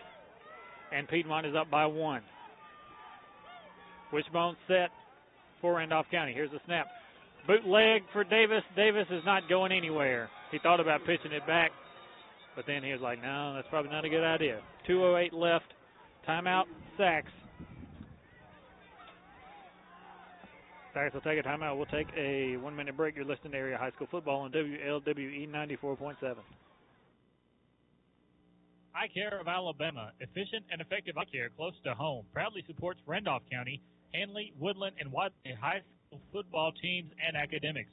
Dr. Mohan and the staff at Eye Care of Alabama offer cutting-edge technology, and they strive for excellent outcomes with every patient to get the best vision and medical eye care possible. Protect your eyes and vision with regular eye exams. Care credit and most vision and medical insurances accepted. Eye Care of Alabama in Roanoke, Heflin, and Piedmont. Learn more about our services online on Facebook, Instagram, Twitter, and on our website. Call 844-480-2020. Go Teams. White Southern Union. Between working and family responsibilities, I thought I'd never be able to go to school. But Southern Union has flexible schedules for both day and night courses. At Southern Union, I was able to take classes that gave me hands-on experience to aid in my future career. I really needed a calculus class, but couldn't fit calculus in my schedule this semester. So I went to Southern Union, and it transferred back to my university. Keep going at Southern Union. Your journey has just begun. For more information, visit suscc.edu. Listening to Alabama Area High School Football, WLWE 94.7 FM, 1360 AM, and online, Eagle1023.com. Welcome back. The Tigers of Randolph County have now taken a timeout after the timeout was called by Sachs. So, still watching, keeping a close eye on Westminster Christian and Piedmont. Piedmont facing 3rd and 7 from their own 38 with 2:41 left. Piedmont still has the football. They're trying to drain that clock and get a win, and they'll win. If they win, well, whoever wins that game plays the winner of this game. What's going on in college, Oklahoma? Right now, last I can tell, at halftime, Oklahoma's winning 35-28, and at the half, Washington is beating Washington State 14-7. Oh wow! Wishbone set on 2nd and 15. 2:08 left in the game. Here's a snap, toss to the near side. Dante Jordan. Jordan cuts it back up. He's to the 40. Cuts inside.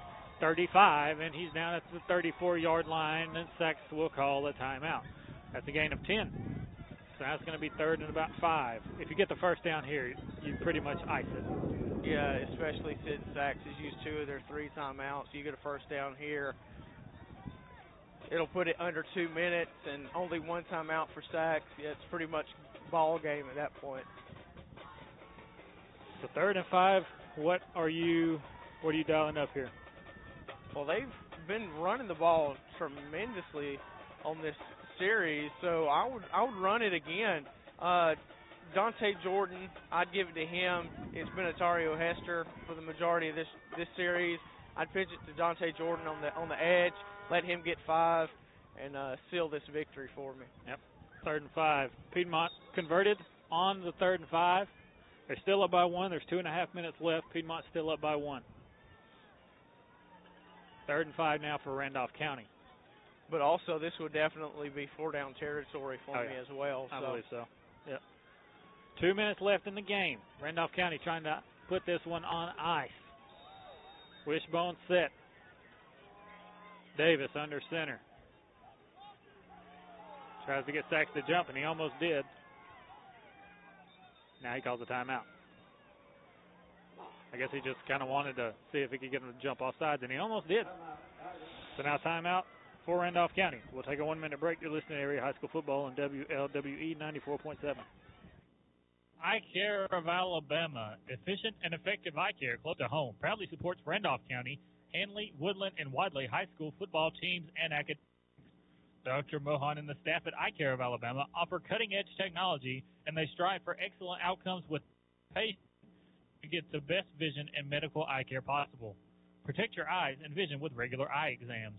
Care, credit, and most vision and medical insurances accepted. Eye Care of Alabama in Roanoke, Heflin, and Piedmont.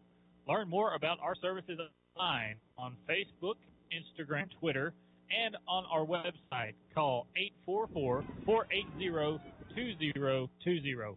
Go Teams! It's not just your home or car. It's as much you save for your Ultra HD flat screen just in time for football season. And the overtime you work for the third car so your team can drive himself to practice. While other insurance companies just see them as a bundle or combo, State Farm agent Ken Seifert sees your home and car as things you work hard for. Ken understands what your things really mean to you, and he's here to help you give them the protection they deserve. Talk to State Farm agent Ken Seifert in Roanoke for your home and auto insurance today.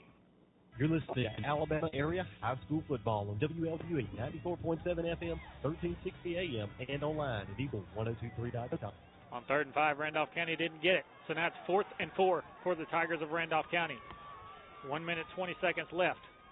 Here's the snap, triple option play. Davis tosses it, and it's fumbled out of bounds. So now Sex gets the football with 1 minute 14 left in the game. They're down by 11. They have no timeout. There's 1 minute 14 left, and your defense has been stout all night long. There's definitely the possibility for them to get these 11 points in this next minute 14, but they're going to have to score in the next 2 plays for that to happen. They're not going to be able to run the ball. They're going to have to pass the ball. And if they do pass the ball, they're going to have to get out of bounds quickly. And then they're going to have to kick an onside kick and then score quickly after that. It's not very likely, but there is a chance. Dukes is lining up in the shotgun. 3 receivers to the near side, 1 to the far side. Empty set. Snaps it. Dukes dropping back to pass, looking over to the far side. He's throwing it deep, and it is intercepted! DeMarcus Davis at the 45-yard line. Davis intercepts it, and that will put the nail in the coffin. That'll seal it. That's exactly what you didn't want to happen. I watched as Dukes began to roll out there to the right. Already the play, not what you want it to be. You want to get that ball off quick. You don't want to roll out and run around. You want to save as much time as possible. But as soon as he released it, it didn't look good, and it went right into the arms of a Tiger defender. And now the game is all but over, as the Tigers will more than likely begin to run and knee this ball and put this game and finally put a W in the win, put a W in the win column and head on to next week. So now Randolph County gets the winner of Westminster and Piedmont. Piedmont is up by 1 point with 2 minutes left. They're facing 3rd and 10. Westminster is calling all kinds of timeouts, trying to get the ball back and trying to maybe score. But it's 3rd and 10 Piedmont, and if they convert, they're going to win the game. I keep refreshing the feed, trying to see if they did. Stuffed, 4th and 15. Piedmont has to punt with 1 minute 4 left in the game. So Westminster is going to get the ball with 1 minute 4 left in the ball game.